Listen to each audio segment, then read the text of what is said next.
गुरु प्राण साई रे गुरु साक्षात् परम ब्रह्म गुरु प्राण साई रे सातरे सरवे गुरु तो सेवा पाई रे आसरे सरवे गुरु पद सेवा पाई रे व्यथित तापित जन शरण एक से नाम व्यथित तापित जन शरण एक से नाम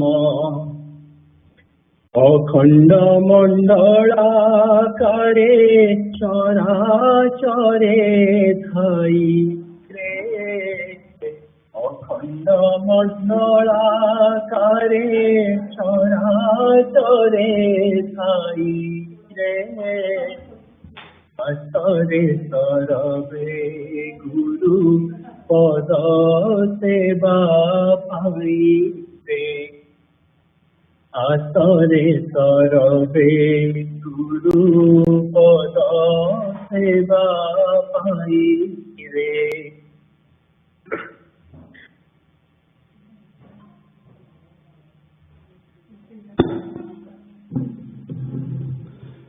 जय गुरु।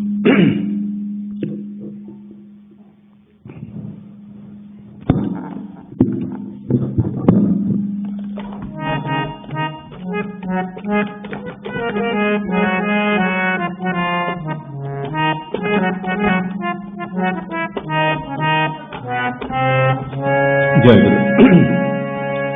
थोड़े बंसी बजाओ कन्हाई रे थोड़े मुरली दियो तू बाई थोड़े बंसी बजाओ कन्हाई रे थोड़े मुरली दियो तू बाई तो मधु मुरली स्वान न शुणी मन मोहन तो मधु मुरली स्वान न शुणी मन मोहन आउ गोठ जीवा मन नाही रे थोरे मुरली दियो तू बाई आउ गोठ जीवा मन नाही रे थोरे मुरली दियो तू बाई थोरे बंसी बजाओ कन्हाई रे थोरे मुरली दियो तू बाई थोरे बंसी बजाओ कन्हाई रे थोरे मुरली दियो तू बाई देखो धेनु बछा जेते ओनाई संती चकीते देखो धेनु बछा जेते ओनाई चकीते गोपर बालक कूल सरबे हेलेनी ठूल गोपर बालक कूल सरबे हेलेनी ठूल रहिछन्ति सतते तकाई रे थोरे मुरली दियो तू बाई रहिछन्ति सतते तकाई रे थोरे मुरली दियो तू बाई। थोरे बंसी बजाओ कन्हाई रे, थोरे मुरली दियो तू बाई। थोरे बंसी बजाओ कन्हाई रे, थोरे मुरली दियो तू बाई। आउ तू छोड़ कले मुरली न बजाइले, आउ तू छोड़ कले मुरली न बजाइले। कह का तुले बुलिबु कह का मेले, केड़िबु कह का तुले बुलिबु कह का मेले। एक कथा की कानु जानो नहीं रे, थोरे मुरली दियो तू बाई। एक कथा की कानु जानो नहीं रे, थोरे मुरली दियो तू बाई।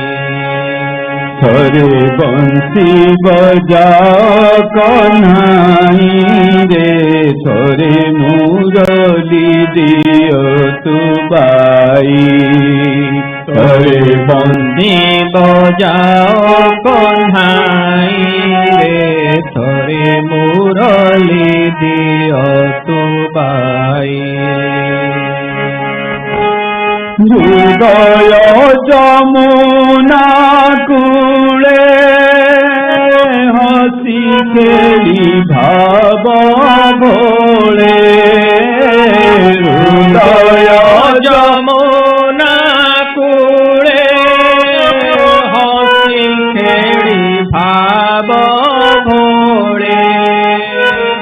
राजा करी बुरे तोते बेटी फूल हार केते, राजा करी बुरे तोते बेटी फूल हार केते। मन भरी गुंथिछु तो पाई रे, थोरे मुरली दियो तू बाई। मन भरी गुंथिछु तो पाई रे, थोरे मुरली दियो तू बाई। थोरे बंसी बजाओ कन्हाई रे, थोरे मुरली दियो तू बाई। थोरे बंसी बजाओ कन्हाई रे, थोरे मुरली दियो तू बाई। तिनी भंगिया ठाणी रे, तीत बास कासेनी रे, तिनी भंगिया ठाणी रे, तीत बास कासेनी रे। मन निकुंज कानने निवेदन शुभ दिने, मन निकुंज कानने निवेदन शुभ दिने। आमे पद देबु तोर धोई रे, थोरे मुरली दियो तू बाई। आमे पाद देबु तोर धोई रे, थोरे मुरली दियो तू बाई। थरे बंसी बजाओ कन्हाई रे, थरे मुरली दियो तू बाई। थरे बंसी बजाओ कन्हाई रे, थरे मुरली दियो तू बाई।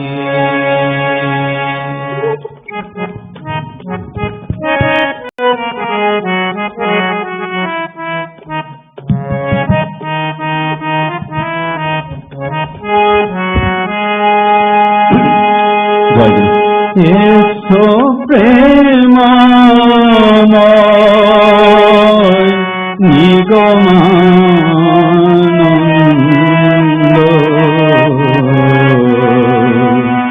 गौरवरवि कीर्तिमान। येसो प्रेममय निगमानन्द, गौरवरवि कीर्तिमान। येसो प्रेममय निगमानन्द, गौरवरवि कीर्तिमान। येसो प्रेममय निगमानन्द, गौरवरवि कीर्तिमान। येसो ज्ञानवान, येसो गुणवान, येसो ज्ञानवान, येसो गुणवान। विपुल विद्या कृपा निधान, येसो प्रेममय प्राणेर ठाकुर, गौरवरवि कीर्तिमान। भवबन्धन मोचन पूज्यवर, गुणहीन शेष गुणाधिपति। भवभीरुजने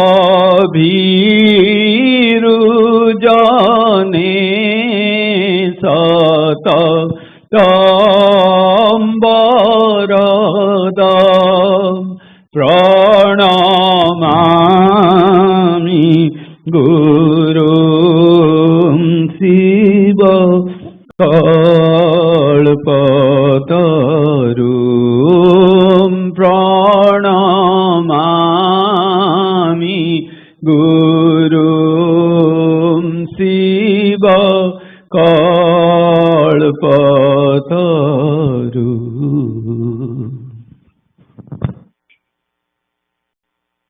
जय गुरु। चरण कमल हे दयामय, दिय प्रभु दिय पिता। चरण कमल हे दयामय, दिय प्रभु दिय बढ़ाई। चरण कमल हे दयामय, दिय प्रभु दिय बढ़ाई। चारु चरण वंदना करी, चारु चरण वंदना करी। भक्ते धरिबी जड़ाई, Iya Prabhu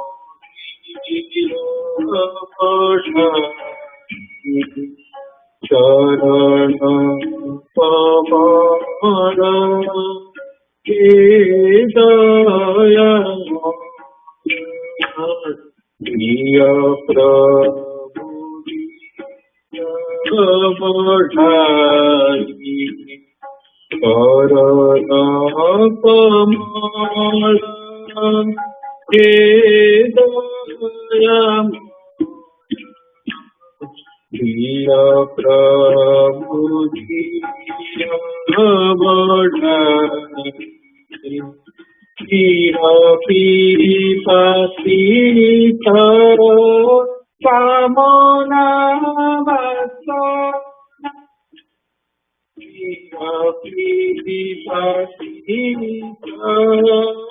Pamona Vasana Divana Rajete Atuha Vedana Divana Rajete Atuha Vedana Ijahate Gaudha সকল বন্ধনা নিজহাতে জোড়া সকল বন্ধনা পারুনাহি প্রভু পিতাই পারুনাহি প্রভু পিতাই চরণ কমল হে দয়াম দিয় প্রভু দিয় বঢ়াই দিয় প্রভু দিয় বঢ়াই হরিষ মানস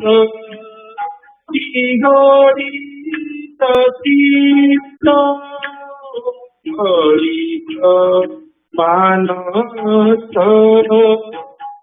গরিত চিত্ত শিথির হৃদয় জীবন অনিত্য শিথির হৃদয় জীবন অনিত্য সে পদ পরশে জনম জীবন সে পদ পরশে জনম জীবন বেদনা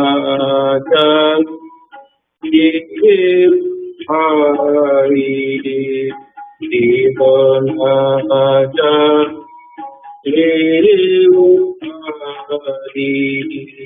চরণ তোমার দয়াময় প্রভু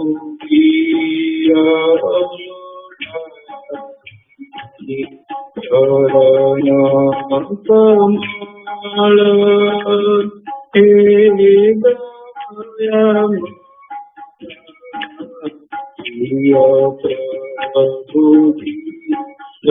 প্রভু তুমারি বন্দনা তুমারি রক্ষনা তুমারি বন্দনা তুমারি রক্ষনা তুমা কৃপা বিনে ইহার সাধন তুমা কৃপা বিনে sadhana Sumana Bhagavati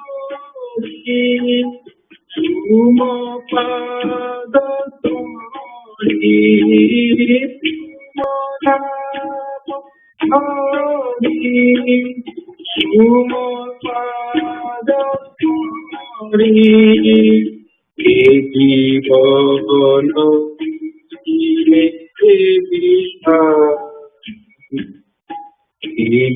Bhavana Vita Sharana Kamala Ekayam Diya Prabhu Diya Badhai Ekaru Sharana Vandana Kari Ekaru Sharana Vandana Kari Bhakti Dhati Jadai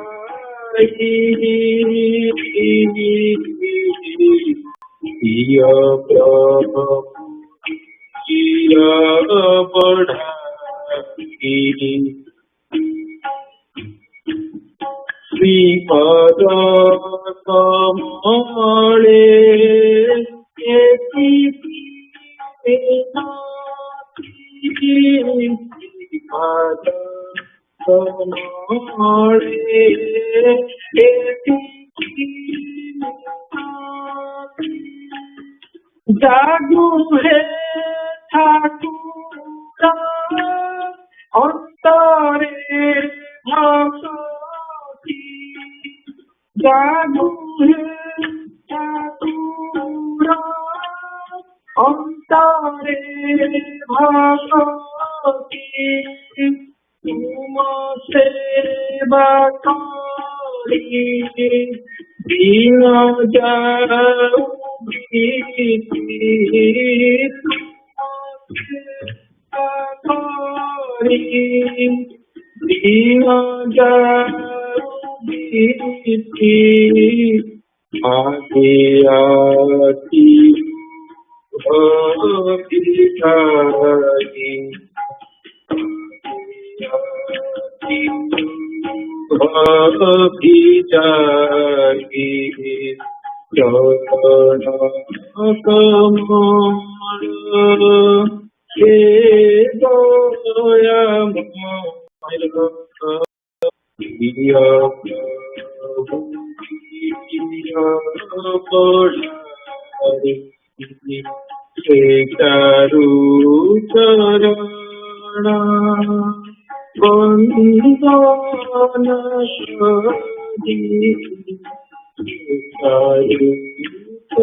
Page 264. Adopt only one principle. One can manage deception in all areas, but deception even in smallest proportion on doing religion practice. Nowadays, all people want to acquire hidden spiritual principles with little effort. Is it possible at all? Now there has developed as a natural habit and infections and intolerance towards prolonged sadhana. I don't find any essence in anyone to obey without any consideration. My advice and instruction is love and care. Can religion be realized only with one? I feel fatigued by giving advice continually. I don't like to impart any further advice. Now I want that one who devotees come among us, you should follow my work as Mahavakya with utmost love and establish yourself as the real upholder of religion. Not more, but one or two powers you should hold in high esteem and materialize them in life, utilizing your entire body, mind, heart. You will then notice how it will produce you immense great spiritual vibration. Let you become the upholder of religion and insignia of fearlessness.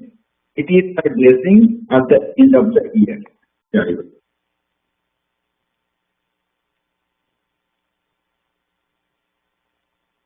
Minutes of the last session. Nilachal Saptani, 909 Sangha Puja session report.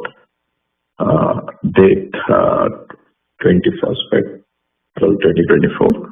First session was from 7:15 to 8:45. And second session was from 9:45 to 11:55. Alias Sanvima, Sangitama and Ishwabai. Adivasa Puja was conducted on 20th April in the Asana Mandira at 7 p.m. Eastern with the presence of local Bhai and Mas. Attendance print is uploaded to the website.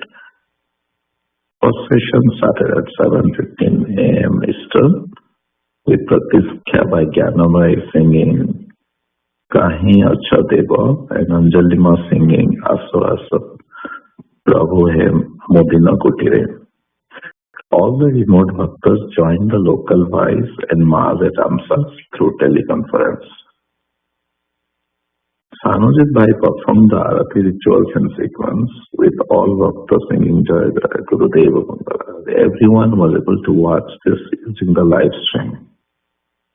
Nihar Bhai did Guru Vandana, Bandai Guru Charana and also led the Stota Bandana.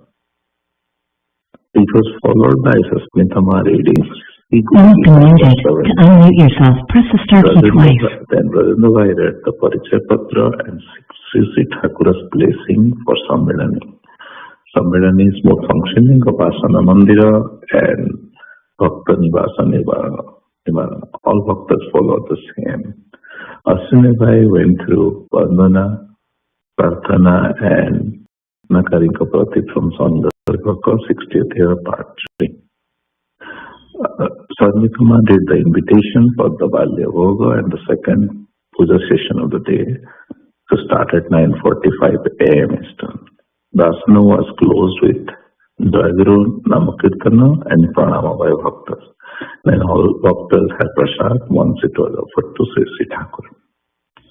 Avahana began at 9:45 a.m. Eastern with Amrita Jhare Nirandar by Rasmi Seema and Noyanara Nira Sahiti Rathiji by Vrindavan Bhai.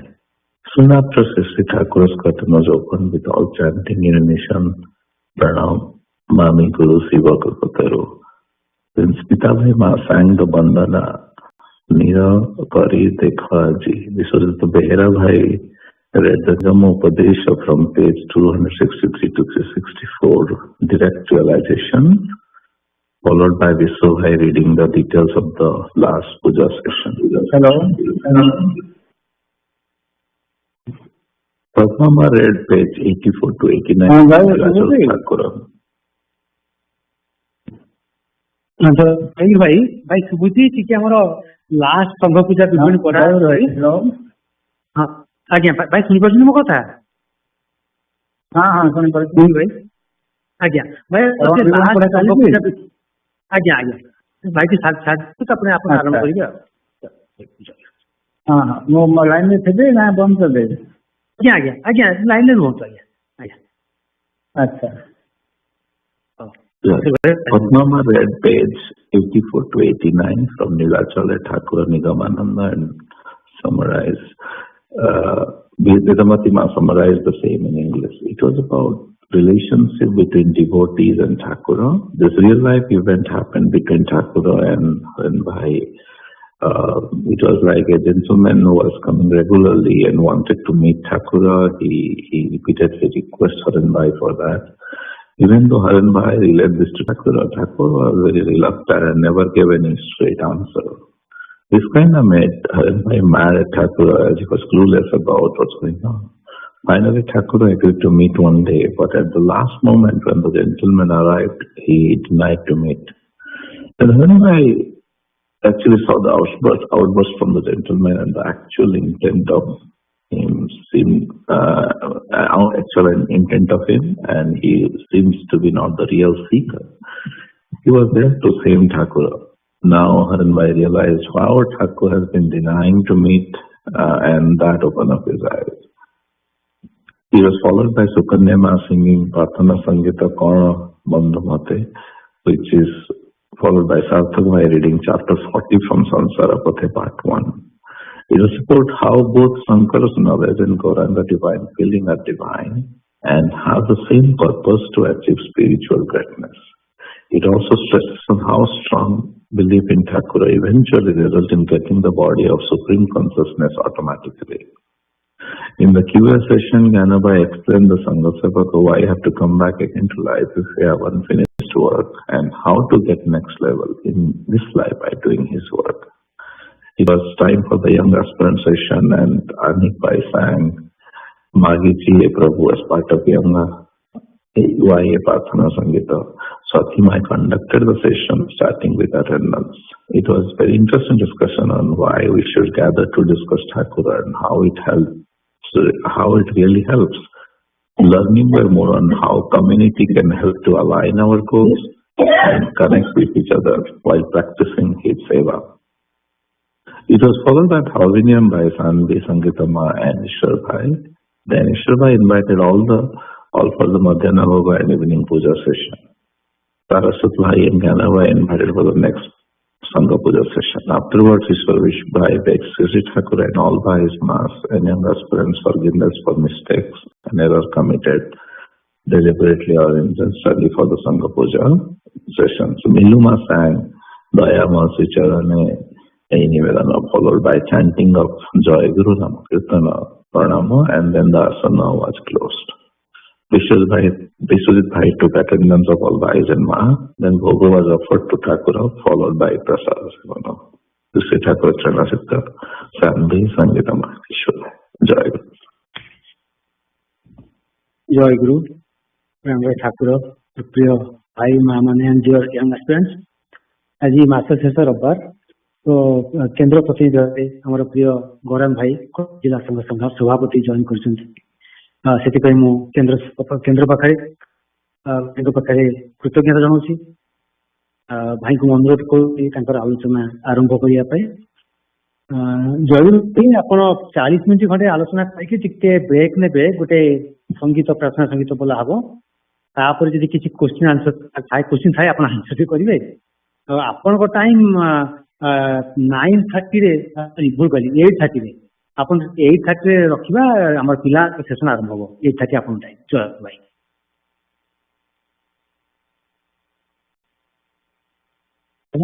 कथा clear शुभुनि हाँ भाई बता शुभुनि शुभुनि भाई बता शुनि पाछुते कथा clear शुभुनि भाई जयगुरु आमे शुनि पारछु आपण आलोचना करंतु आमे शुनि पारछु जयगुरु आपण का कहले कि सुनिला ने क्लियरली तबे बता शुनि पारछु कथा शुभुनि आज्ञा आज्ञा आज्ञा ताले आपण कथा काहे शुभुनि बहुत लो शुभुनि स्लो ओहो ଭାଇ ବର୍ତ୍ତମାନ ଶୁଣୁଛି?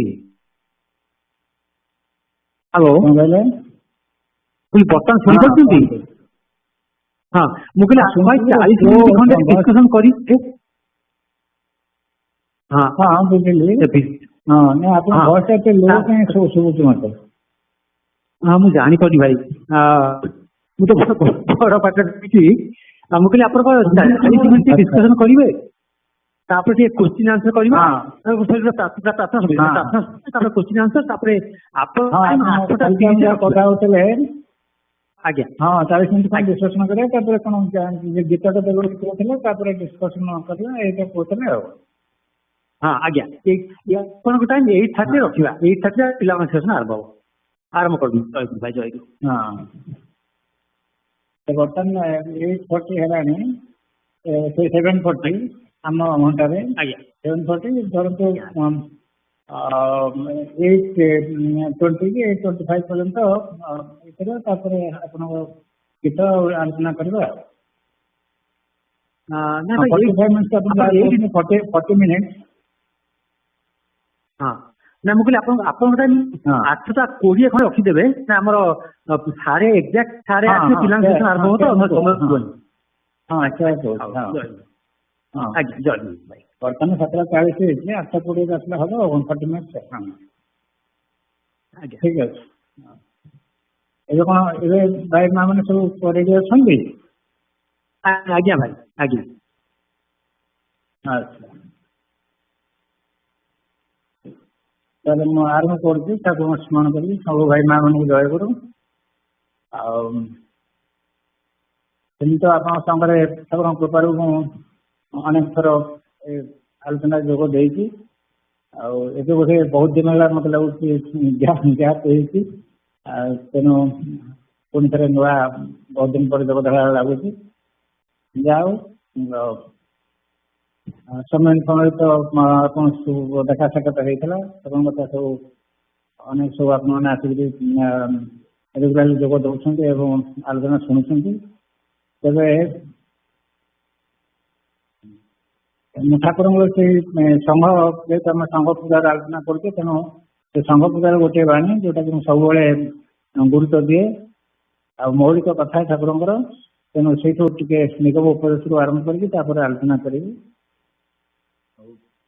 ଠାକୁର ବାରମ୍ବାର କହିଛନ୍ତି ଯେ ମୁଁ ବ୍ୟଷ୍ଟି ସାଧନାକୁ ଉପେକ୍ଷା କରି, ବ୍ୟଷ୍ଟି ସାଧନାକୁ ଉପେକ୍ଷା କରି ସଂଘ ସାଧନା ଉପରେ ଗୁରୁତ୍ୱ ଦେଇଛି ଏବଂ ତାର ଫଳ ମଧ୍ୟ ମୁଁ ଅନୁଭବ କରିପାରୁଛି। ତେଣୁ ଆଗରୁ ଭାରତରେ ବିଶେଷ କରି ସଂଘ ସାଧନା ଥିଲା, ବୈଦିକ ଯୁଗ ନଥିଲା ଏ କଥା ନୁହଁ। ସୋମ ଦାସ ତ ଆଗରୁ ଯାଇଥିଲେ, ବିରାଟ ଇତ୍ୟାଦି କରିଛନ୍ତି, କିନ୍ତୁ ସଂଘକୁ ଗୋଟେ ସାଧନା ହିସାବରେ ନେବାଟା ଠାକୁର ତାକୁ ବେଶୀ ଗୁରୁତ୍ୱ ଦେଇଛନ୍ତି। ସଂଘ ଗୋଟେ ସାଧନା, ସାଧାରଣତଃ ସଂଘ ଗୋଟେ ଏକାଠି ହବାର କ୍ଷେତ୍ର, ଅନ୍ୟ ବିଭିନ୍ନ ପ୍ରକାର ଉଦ୍ଦେଶ୍ୟ ଅଛି, କିନ୍ତୁ ଆମର ହଉଛି ଧର୍ମ ନୀତି ବୋଲି ଠାକୁର ଯାହା କହିଛନ୍ତି। ଆଉ ତେଣୁ ସେ ଯୋଉଠିକି ଯାଇଛନ୍ତି 3 ଜଣ ଭକ୍ତ ଏକାଠି ହେଲା ମାନେ ସେ ସଂଘ ଗଠନ କରିବା ପାଇଁ ଆଦେଶ ଦେଇଛନ୍ତି। ଆଉ ପୁରୀରେ ବି ସେ ଯେତେବେଳେ ଆମର ନୀଳାଚଳ ଶାଶୁ ସଂଘ ହେଲା, ସମସ୍ତେ ଜାଣିଛନ୍ତି 1924 ମସିହା ଅଗଷ୍ଟ 27 ତାରିଖ, ସେତେବେଳେ ବି ବେଶୀ ଯେ ଭକ୍ତ ଥିଲେ ଏକଥା ନୁହଁ, ତାପରେ ବୟସ୍କ ଲୋକ ଖୁବ୍ କମ୍, ବନାଳି ଭାଙ୍ଗି ଛାଡ଼ିଦେଲେ, ପ୍ରାୟ କେହି ନାହାନ୍ତି କହିଲେ ଚଳେ।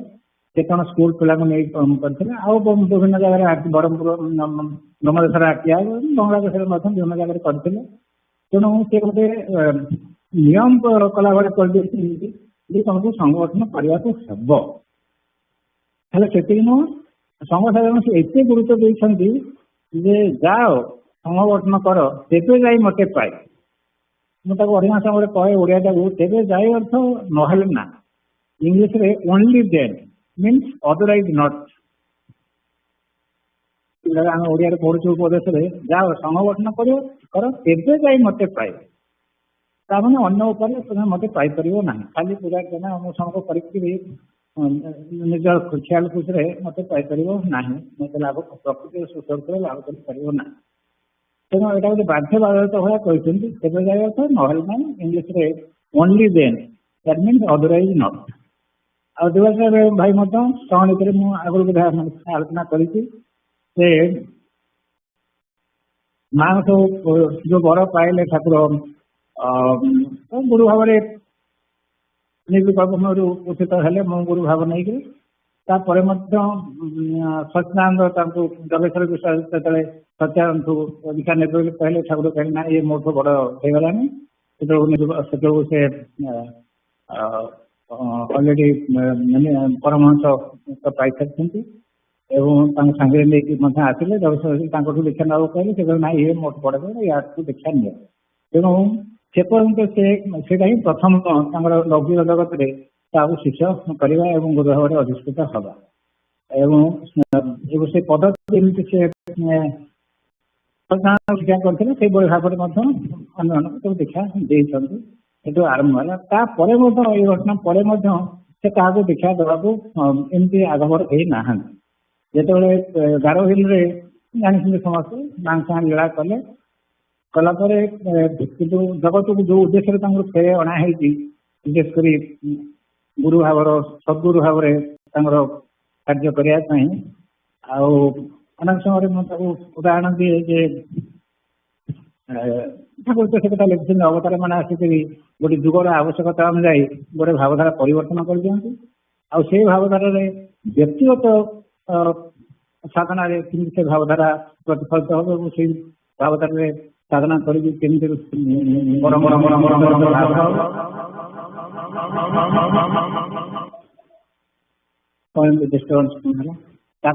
सद्गुरु माने व्यक्तिगत जीवन में कार्यकारी करे दिखाँ तेणु ठाकुर तो निजे कही ना मो अवतार नुह मुझे सद्गुरु एवं गुरु भाव में निर्विकल्प से हिसाब से उचित होते तथा सत्यानंद गुरु प्रथम दीक्षा दबार सुजोग दे रविशंकर विश्वास मुराणी को गुरु करेले तथा से लोकाल को आसवाक राजी नथिले मांग लीला कर माँ तुम पुणी मन पकड़े तुम एक दिन एमती केते दिन चलो तुम जो जगत को आसीच कौन भूलीगल ना कह तुमको गुरु गुरु भाव जगत में कार्य करने तुमको पठाई तुम भूल जाए कौन करते बस मो सागर तेणु समस्त जानते तथा से राजी है ना विशेषकर कहले मुझे तुमको ये पाँच सेमती पाई ना तापर माँ कहले ना तुम मोर सती साथी शिक्षा भितर से भाव में मत माँ पाइब तथा से राजी है ना एवं जो से बाध्य कले ना तुमको दीपाक ही हम से बर मागिले दुईटी बर मागिले आ प्रथम बरटा समस्त जानते कहले मो विषय की विरोधी हुए ताल तीन जन भितर मुक्ति लाभ कर गोटे सुंदर भाव में आलोचना कराई विशेषकर समय भाई जे जदि गुरु दीक्षा ग्रहण करवा शिष्य हो गुरु जो आचरण करे गति हूँ अनंत नर तेणु ठाकुर आग से व्यवस्था करते ना ये निश्चित भाव तीन जन तेणु निजर अनुगत शिष्य मान आग बर न मागिक विरोधी भाव द्वारा पर विरोध कला बर मागिदे ये तो असीम दयार निदर्शन स्वभावत अनतन उपभोग कर मात्र तीन जन व्यवस्था करते माँ भी सागे सागे कहीदे तथा तेनापर द्वितीय ठाकुर बहुत चाला तेणु सी कहले जी मोर अनुगत हो देहस्थिति काल मुक्ति लाभ कर माँ टे दिवाह करदे से साधन भोजन करतु बा न करूँ ठाकुर कंडीशन करते साधन भोजन करतु बा न करूँ ये मोर अनुगत रही देहस्थिति काल से मुक्ति लाभ कर माँ बर तो हाँ कले कि दिवाह करदे गोटे है साधन भोजन करवा न करवा भर तफात करदे जमी कहते आम कथा धुआमूला अधमूल सामान कथा नुह धुआमूला अलग अधमूला अलग माँ तक व्यवस्था करदे ना ये उत्कट साधन भोजन करेंगे अर्थात गुरु वाक्य अक्षर अक्षर निष्ठार सहित प्रतिपालन करेंगे से देह स्थिति काल जहाँ कहते जीवन मुक्त अवस्था लाभ हो जोटा को आम अन्य भाषा ब्रह्म साधन बोली कथा कहूँ ब्रह्मज्ञान गति बोली कहूचे सुंदर भाव में समन्वित भाई बुझे आ जो मैंने साधारण भाव में अनुगत रहे दुर्गति करेंगे ना किंतु साधन भोजन भी जमी उत्कट साधन भोजन कहले परोक्ष ପରୋକ୍ଷ ଜ୍ଞାନ ବୋଲି ପରୋକ୍ଷ ଅନୁଭୂତି ବୋଲି ତାକୁ କୁହାଯାଉଛି। ତେଣୁ ପୁରା ଜ୍ଞାନରେ ପ୍ରତିଷ୍ଠିତ ହୋଇକି ଏବଂ ଆମର ଯୋଉ ପ୍ରେମ ସଭ୍ୟତାର ଗତି ମଧ୍ୟ ସେଇ କଥାଟା କୁହାଯାଉଛି। ଆଉ ସେଇଟାକୁ ସେ ମାଗୁଥିଲେ ଯେ ସାଧାରଣ କରନ୍ତୁ ବା ନ କରନ୍ତୁ ସେଇ ଜିନିଷ ସେ ପାଇବେ। ତେଣୁ ମା ସେଟା ସାଧାରଣ କରିବେ ଏସବୁ ଜିନିଷ ସିଏ ଏଇ ଦେଶ କାଳରେ ମୁକ୍ତି ଲାଭ କରିବେ ବା ସେମାନଙ୍କର ବ୍ରହ୍ମଜ୍ଞାନ ଗତି ହବ ବା ପ୍ରେମ ସଭ୍ୟତାର ଗତି ହବ। ସେଇଟାକୁ ଭାଇ ତାକୁ ଇଏ କରିଛନ୍ତି ଯେ ୟା ଭିତରେ ସେ ସଂଘ ସାଧନା ଭିତରେ ସେ ଜିନିଷଟାକୁ ଭର୍ତ୍ତି କରିଛନ୍ତି ଯେ ଯୋଉମାନେ ଗୁରୁ ବାକ୍ୟ ପ୍ରତିପାଳନ କରି ଅଟଳ ନିଷ୍ଠା ଏବଂ ଶ୍ରଦ୍ଧା ସହକାରେ ସଂଘ ସେବା କରୁଛନ୍ତି ସେଇମାନେ ହିଁ ଏଇ ଯୋଉ କଥା ସେ କହିଲେ ଯେ ଏଇ ଦେହ ସ୍ଥିତିକାଳରେ ମୁକ୍ତି ଲାଭ କରିବେ ସେମାନେ ସେଟା ଲାଭ କରିପାରିବେ।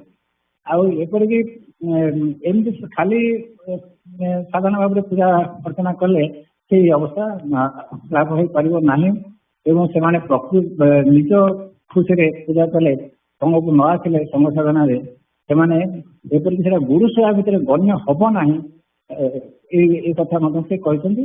ଏବଂ ତା ଦ୍ୱାରା କାହିଁକି ନା ସେ ନିଜ ମନ ଖୁସିରେ ସେଟା କରୁଛନ୍ତି। ତେଣୁ ପ୍ରକୃତି କବଳରେ ସେ ପଡ଼ିବେ, ମହାମାୟା କବଳରୁ ମୁକ୍ତ ହେଇପାରିବେ ନାହିଁ। ଏ କଥା ମୁଁ ଅନେକ ସମୟରେ କହିଛି, ଅନେକ ଜାଗାରେ ପଢିଛି ମଧ୍ୟ ଏବଂ ଆପଣଙ୍କ ସଂଘରେ ମଧ୍ୟ ମୋତେ କହିଥିଲି ନା କଣ ସଂଘ ପଢିଥିଲେ। ତେଣୁ ଠାକୁର ସଂଘ ସାଧନାକୁ ବହୁତ ଗୁରୁତ୍ୱ ଦେଇଛନ୍ତି। ତାପରେ ସଂଘ ଅର୍ଥ ଆମର ଗୋଟେ କହିବ ସମସ୍ତେ ଜାଣିଥିବେ ଆମର ଠାକୁର ମଧ୍ୟ କହିଛନ୍ତି ଯେ ମୁଁ ତୁମ ପାଖରେ ମନୁଷ୍ୟତ୍ୱ, ଦେବତ୍ୱ, ଈଶ୍ୱରତ୍ୱ ଏବଂ ବ୍ରହ୍ମଙ୍କର ଭିକାର। ସେ ପ୍ରାୟ ଜାଣିଛନ୍ତି ସମସ୍ତେ ଯେ ଭଲ ମନ୍ଦ ଜାଣିବାଟା ହେଲା, କାରଣ ମାନବ ଭିତରେ ପଶୁପକ୍ଷୀ ଦେବପକ୍ଷୀ ଉଭୟ ଅଛି। ତେଣୁ ଭଲ ମନ୍ଦ ଜାଣିବାଟା ହେଲା ମନୁଷ୍ୟତ୍ୱ। ଜାଣିକିରି ଜଣେ ସେଇ ଦୈବ ଗୁଣର ଅନୁସରଣ କରିବା ବା ଭଲର ଅନୁସରଣ କରିବା ସେ ହେଲା ଦେବତ୍ୱ। ସେଥିରେ ପ୍ରତିଷ୍ଠିତ ହେବାଟା ହେଲା ଈଶ୍ୱରତ୍ୱ ଏବଂ ଅନ୍ୟମାନଙ୍କୁ ସମସ୍ତଙ୍କୁ ସେଥିରେ ପ୍ରତିଷ୍ଠିତ କରାଇବାଟା ହେଲା ବ୍ରହ୍ମତ୍ୱ। ତେଣୁ ବ୍ରହ୍ମ ଶବ୍ଦର ଅର୍ଥ ହେଉଛି ବିସ୍ତାର, ଅହଂକାର ବିସ୍ତାର। ଅର୍ଥାତ୍ ତମ ବ୍ରହ୍ମ ଛଡା ଆଉ କିଛି ଦ୍ୱିତୀୟ ନାହିଁ। ଅର୍ଥାତ୍ ତମେ ହିଁ ସବୁ, ତମ ଛଡା ଆଉ କେହି କିଛି ନାହାନ୍ତି। ତମେ ହେଉଛି ନିଜ ବ୍ରହ୍ମ ଏବଂ ସବୁରେ ତମ ଛଡା ଆଉ କେହି ନାହିଁ। ତେଣୁ ଅନ୍ୟ ଉଠିବ କେମିତି? ଅନ୍ୟ ବୋଲି ଜଣେ ଯୋଉ ଅଦର୍ସ ବା ଅନ୍ୟ ଲୋକ, ଅନ୍ୟ ଜନ୍ତୁ, ଅନ୍ୟ ପ୍ରାଣୀ, ଅନ୍ୟ ଜୀବ ବା ଅନ୍ୟ ମନୁଷ୍ୟ ଯିଏ ବ୍ରହ୍ମସ୍ତରରେ ପହଞ୍ଚିବ ତାର ଏଇ ଅନ୍ୟ କଥାଟା ଆସିବ କେମିତି? ଅନ୍ୟ ଜଣଙ୍କୁ ସେ ନିଜଠୁ ଅଲଗା କରି ଭାବିବ କେମିତି? ସେଥିପାଇଁ ଜ୍ଞାନୀ ଗୁରୁରେ ଗୋଟେ ଜାଗାରେ କଭର ପେଜରେ ଲେଖା ହେଇଛି ଯେ ଅନାଦି ଅବଭାଷାତ୍ମା ପରମାତ୍ମା ହେ ବିଦ୍ୟତେ ଇତ୍ୟେବ ନିଶ୍ଚୟ ସ୍ମାରକ ତାକୁ ଜ୍ଞାନ ଇତ୍ୟା ହଉ ବୋଲି ତାକୁ କୁହାଯାଏ। ଇତି ଜ୍ଞାନ ବୁଝା ବଦନ୍ତି ବୁଝା। ତେଣୁ ଯେ ମୋ ଛଡା ଆଉ କିଛି ନାହିଁ, ସେ ପରମାତ୍ମା ହିଁ ସବୁଆଡେ ବିସ୍ତାର ହେଇକି ରହିଛି। ତାଙ୍କ ଛଡା ଦ୍ୱିତୀୟ କିଛି ନାହିଁ। ମୁଁ ଆଉ ଅନ୍ୟ ସବୁ ସେଇ ଏକ। ଏଇ ଜ୍ଞାନ ନିତ୍ୟ ନିଶ୍ଚୟ ସାର ବୋଲି କୁହାଯାଉଛି। ଏଇ ଜ୍ଞାନଟାକୁ ବ୍ରହ୍ମଜ୍ଞାନ ବୋଲି କୁହାଯାଉଛି। ତେଣୁ ବ୍ରହ୍ମତ୍ୱରେ ଆମେ ପ୍ରତିଷ୍ଠାକୁ ଯାଉଛେ ସେତେବେଳେ ଆଉ ଅନ୍ୟ କଥାଟା ଉଠିବ ନାହିଁ। ସମସ୍ତଙ୍କୁ ଯେପର୍ଯ୍ୟନ୍ତ ନେଇକି ଜଣେ ନ ଚାଲିଛନ୍ତି, ସମସ୍ତଙ୍କୁ ଗୋଟେ ଭାବରେ ଅନୁପ୍ରାଣିତ ନ କରିଛନ୍ତି, ସମସ୍ତେ ଏକ ତା ଛଡ଼ା ଆଉ କିଛି ନାହିଁ, ଏଇ ଅନୁଭୂତି ଯେପର୍ଯ୍ୟନ୍ତ ନ ହେଇଛି ସେପର୍ଯ୍ୟନ୍ତ ଜଣେ ବ୍ରହ୍ମତ୍ୱରେ ପ୍ରତିଷ୍ଠିତ ହେଇପାରିବ ନାହିଁ।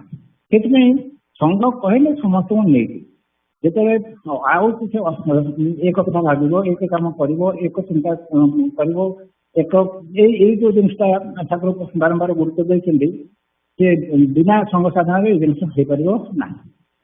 ଥରେ ବୋଧେ ଆଗରୁ କହିଥିଲି ନା କଣ ବିବେକାନନ୍ଦଙ୍କ କଥା ଏବଂ ରାମକୃଷ୍ଣଙ୍କ କଥା ଯେ ବିବେକାନନ୍ଦ ବହୁତ ଉଚ୍ଚ ଅଧିକାରୀ। ତେଣୁ ସେ ଥରେ ରାମକୃଷ୍ଣଙ୍କୁ କହିଲେ ଯେ ମତେ ଏମିତି କୃପା କରନ୍ତୁ, ବ୍ୟବସ୍ଥା କରିଦିଅନ୍ତୁ ଯେ ମୁଁ ଯେମିତିକି ସବୁବେଳେ ସମାଧିସ୍ଥ ହେଇକି ରହୁଥିଲି, ଯେତେବେଳେ ଟିକେ ସମାଧି ଭାଙ୍ଗିବ ସାଧାରଣ ଶରୀର ରକ୍ଷା ପାଇଁ ଟିକେ କଣ ଗ୍ରହଣ କରି ପୁଣି ସମାଧିସ୍ଥ ହେଇକି ରହୁଛି। ଏଥିରେ ରାମକୃଷ୍ଣ ତାଙ୍କ ଉପରେ ବିରକ୍ତ ହେଇଥିଲେ। କହିଲେ ମୁଁ ତତେ ଭାବିଥିଲି କଣ, ତୁ କହୁଛୁ କଣ? ମୁଁ ଭାବିଥିଲି ତୁ ଗୋଟେ ବିରାଟ ବ୍ରତବୃକ୍ଷ ହୋଇ ସମସ୍ତଙ୍କୁ ନିଜ ଛାୟାରେ ଆଶ୍ରୟ ଦେବୁ। ତୁ ଏତେ ସ୍ୱାର୍ଥପର, ତୁ ଖାଲି ନିଜର କଥାରେ ଭାବୁଛୁ, ନିଜ ସମାଧିସ୍ଥ ହେଇକି ରହିଥିବୁ। ଅନ୍ୟମାନେ କୁଆଡେ ଗଲେ, ଜଗତ କୁଆଡେ ଗଲେ, ପଶୁ ପକ୍ଷୀ ଅନ୍ୟ ସବୁ କୁଆଡେ ଗଲେ, ତୁ ନିଜେ ଖାଲି ନିଜ ସୁଖ, ନିଜ ଆନନ୍ଦ, ନିଜ ସମସ୍ୟା ଏ କଥା କହୁଛୁ କେମିତି? ତେଣୁ ସେଇ କଥାଟା ଠାକୁର ମଧ୍ୟ କହିଛନ୍ତି ଯେ ତମେ ଜଣେ ଦି ଜଣ ହୁଏତ ମୋ କଥା ମାନି ଚଳୁଛ, କିନ୍ତୁ ମୋର ଆଉ ପାଞ୍ଚଟି ସନ୍ଧାନ ଯଦି ସେ କଥା କରିପାରୁନାହାନ୍ତି ବା ଲକ୍ଷ୍ୟ ବଚାଉଛନ୍ତି ତାହେଲେ ମୁଁ କଣ ତମେ ଜଣ ଦୁଇ ଜଣଙ୍କର ଉନ୍ନତି ଦେଖି ଖୁସି ହେବି? ବରଂ ସେମାନଙ୍କ ପାଇଁ ଜଣଙ୍କ ପାଇଁ ମଧ୍ୟ ମତେ ତମେ ବିଷର୍ଣ୍ଣ ଦେଖିବ। ଏଇ ଯୋଉ କଥାଟା ଠାକୁର କହିଲେ ଏଇଟା ମୁଁ ଭାବୁଛି ସଂଘ ସାଧନାର ସାର ଯୋଉଟା କହୁଛନ୍ତି ସବୁଠୁ କ୍ରକ୍ସ ଅଫ୍ ଦି ମ୍ୟାଟର ବୋଲି କୁହାଯାଉଛି। ଏ ସଂଘ ଉଦ୍ଦେଶ୍ୟ ହିଁ ଏଇଆ, ତମେ ସମସ୍ତଙ୍କୁ ନେଇକି ଚାଲ। ଆମର ଅବଦୁଲ କାଲାମଙ୍କର ଗୋଟେ ଅନେକ ସମୟରେ କହିଥାଏ ଯେ ସେ କହୁଛନ୍ତି ଯେ ଡୋଣ୍ଟ ଷ୍ଟାଣ୍ଡ ବିଫୋର ମି, ମାନେ ମୋ ସାମ୍ନାରେ ଠିଆ ହୁଅନି। I may not follow you, ମୁଁ ତମ ପଛରେ ନ ଯାଇପାରେ। ଡୋଣ୍ଟ ଷ୍ଟାଣ୍ଡ ବିହାଇଣ୍ଡ ମି, ମୋ ପଛରେ ଠିଆ ହୁଅନି। I may not have the capacity to lead you. Stand beside me, ମୋ ପାଖରେ ସାଇଡରେ ଠିଆ ହୁଅ। Let us work shoulder to shoulder, hand to hand and move forward. ଏଇ ଯୋଉ କଥାଟା ମତେ ବହୁତ ଭଲ ଲାଗେ। ମୋ ସାମ୍ନାରେ ଠିଆ ହୁଅନି, ମୁଁ ତମ ପଛରେ ନ ଯାଇ ମୋ ଯିବାର ଶକ୍ତି ନଥାଇପାରେ। ମୋ ପଛରେ ଠିଆ ହୁଅନି, ତମକୁ ଲିଡ୍ କରିବାର ଶକ୍ତି ମୋର ନଥାଇପାରେ। କିନ୍ତୁ ଆସ ମୋ ସାଇଡରେ ଠିଆ ହୁଅ, କାନ୍ଧକୁ କାନ୍ଧ ମିଳେଇକି ହାତକୁ ହାତ ମିଳେଇକିରି ଆମେ ଅଗ୍ରସର ହବା। ଇଏ ହଉଛି ଆମ ସଂଘ ସାଧନାର ମୌଳିକ କଥା, ଯୋଉଟାକୁ ଠାକୁର କହିଲେ ଯେ ସମସ୍ତେ ଏକାଠି ସମସ୍ତେ ଚାଲ। ଜଣେ ବି ଟିକେ ପଛରେ ପଡିଯାଉଛି ତାକୁ ଆଗେଇ ନିଅ। ତେଣୁ ସମସ୍ତେ ଏକାଠି ଆଗ, ଯେମିତିକି ସମସ୍ତଙ୍କର ପରିପୂର୍ଣ୍ଣ ଏକା ସାଙ୍ଗରେ ପରିପୂର୍ଣ୍ଣ ସମସ୍ତେ ହବ।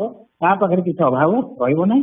କାରଣ ତମେ ଯୋଉ ଆଦର୍ଶକୁ ଅବଲମ୍ବନ କରିଛ ତାହାର ତମେ ଶିଷ୍ୟ, ସେ ହେଉଛନ୍ତି ପୂର୍ଣ୍ଣତାର ପ୍ରତୀକ।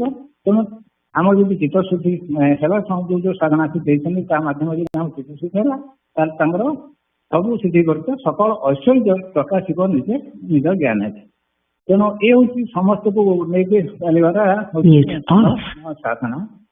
ଆଉ ସେଇଟା ନିଜେ କେବଳ ବ୍ୟକ୍ତିଗତ ଭାବରେ ଆମେ ସାଧନା କରିକିରି ଦେବତ୍ୱ ବି ଲାଭ କରିପାରିବା, ଈଶ୍ୱରତ୍ୱ ପର୍ଯ୍ୟନ୍ତ ମଧ୍ୟ ଉଠିପାରିବା। କିନ୍ତୁ ଅନ୍ୟ ପ୍ରତି କନସର୍ନ ନହେଲେ, ଅନ୍ୟକୁ ସାଙ୍ଗରେ ନ ନେଲେ ଆମେ ବ୍ରହ୍ମଚର୍ଯ୍ୟ ସାଧନା ଆମ ଦ୍ୱାରା ହେଇପାରିବ ନାହିଁ ବା ଆମେ ସେଥିରେ ପ୍ରତିଷ୍ଠିତ ହେଇପାରିବା ନାହିଁ। କାହିଁକିନା ଯଦି ଆମେ ଅନ୍ୟ ଜଣେ କିଏ ରହିଲା ବୋଲି ଆମର ହେଲା, ତାହେଲେ ଆସିବ କେମିତି ସେ ଜିନିଷ? ସମସ୍ତ ଯେପର୍ଯ୍ୟନ୍ତ ଏ ଭାବନା ସମସ୍ତଙ୍କୁ ନେଇକି ନ ହେଇଛି। ଆଚ୍ଛା, ତେଣୁ ଠାକୁରଙ୍କର ଯୋଉ ଉକ୍ତି ତ କହିଛନ୍ତି, ଆମର ତମ ପ୍ରତିଷ୍ଠା ଦିନ ମଧ୍ୟ 1924 ମସିହାରେ କହିଥିଲେ। ତା ଛଡା ଅନ୍ୟ ଆଡେ କହିଛନ୍ତି ଯେ ଏଇଟା ମୁଁ ସଂଘ ନୀତିରୁ ପଢୁଛି, ସଂଘର ନିଗମ ଉପଦେଶରୁ ପଢୁଛି।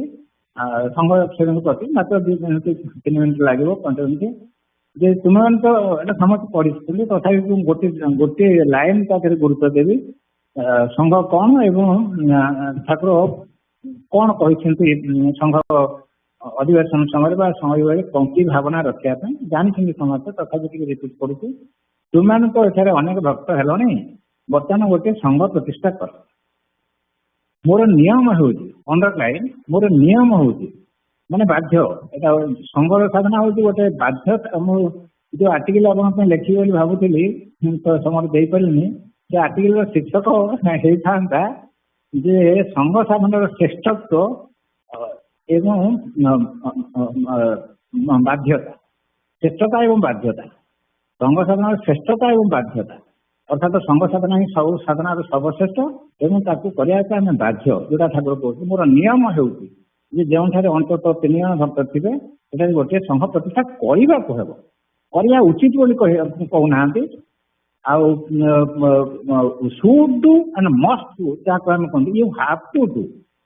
ମୋର ନିୟମ ହେଉଛି ମାନେ ବାଧ୍ୟତା, ଏଥିରୁ ବାହାରି ପାରିବ ନାହିଁ।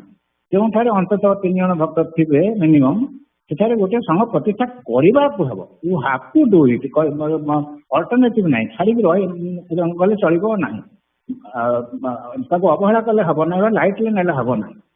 ସବୁ କ୍ଷେତ୍ରରେ ସଂଘବଦ୍ଧ ହୋଇ କାର୍ଯ୍ୟ କଲେ। ତେଣୁ ଏଇ ଦୁଇଟା ୱାର୍ଡ ମାଧ୍ୟମରେ ମୋର ନିୟମ ହେଉଛି ଏବଂ ସଂଘ ପ୍ରତିଷ୍ଠା କରିବାକୁ ହେବ। ସବୁ କ୍ଷେତ୍ରରେ ସଂଘବଦ୍ଧ ହୋଇ କାର୍ଯ୍ୟ କଲେ କାର୍ଯ୍ୟ ଯେତେ ସହଜରେ ସୂଚିତ ହୁଏ, ଏକା କଲେ ତାହା ସମ୍ଭବ ନାହିଁ। ତେଣୁ ତା ସଂଘ ହିସାବରେ କଳିଯୁଗରେ ସଂଘ ଶକ୍ତି ହିଁ ପ୍ରବଳ। ତେବେ ସଂଘର ଡେଫିନେସନ ହେଲା କଣ?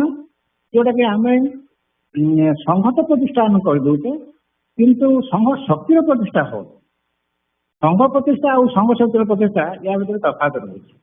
ଆମେ ବିଭିନ୍ନ ଶାଖା ସଂଘ କରୁଛେ ଇଏ କେନ୍ଦ୍ର ସଂଘ ଅଛି ଶାଖା ସଂଘ କରୁଛେ ଆହୁରି ଅନ୍ୟ ସବୁ ସଂଘ ପ୍ରତିଷ୍ଠା ତ ହଉଛି ସଂଘ ତ ପ୍ରତିଷ୍ଠା ହେଇଯାଉଛି କିନ୍ତୁ ଠାକୁର ଯୋଉ ସଂଘ ଶକ୍ତିର ପ୍ରତିଷ୍ଠା କରିବାକୁ ଇଚ୍ଛା କରୁଛନ୍ତି ସେଇଟା ଆମମାନଙ୍କ ଭିତରେ ଏପର୍ଯ୍ୟନ୍ତ ଠିକ ଭାବରେ ହେଇପାରେ ନାହିଁ ଏବଂ ଆମର ସାଧନା ସେଥିରେ ଚାଲିଛି କିନ୍ତୁ ଯୋଉଭଳି ଗତିରେ ଚାଲିବା କଥା ଯୋଉଭଳି ଦୃଢ଼ତାର ସହ ଚାଲିବା କଥା ସେଇଟା ଆସି ଠାକୁରଙ୍କର କେତେ ଆସିକି ଇଏରେ ପ୍ରାୟ କେତେ 80 ମସିହାରେ ଜନ୍ମ ହେଲେ ସେ 145 ବର୍ଷ ପାଖାପାଖି ହେଲାଣି ଆମେ ଠାକୁରଙ୍କୁ ଯୋଉ ଭାବରେ ଜଗତରେ ପ୍ରତିଷ୍ଠା କରିବା କଥା ବା ତାଙ୍କ ଭାବଧାରା ଯେମିତି ପ୍ରଚାର କରିବା କଥା ସେ ଦିଗରେ ଆମେ ଯେମିତି ସକ୍ଷମ ହେବା କଥା ହେଇପାରି ନା ଆଉ ଏ ଦିଗରେ ଆଜି ଆପଣଙ୍କ ଇଏରେ ଆଲୋଚନା କରିବାର ଟିକେ ଅନ୍ୟ ଭାବରେ ମଧ୍ୟ ମୁଁ କହୁଛି ଯେ ଆମେରିକା ସଂଘ ଯୋଉଭଳି ଭାବରେ ଚାଲିଛି ତାର ଏଇ ଦିଗରେ ଠାକୁରଙ୍କୁ ସାର୍ବଭୌମ ଗୁରୁ ହିସାବରେ ପ୍ରତିଷ୍ଠା କରିବାକୁ ହେଲେ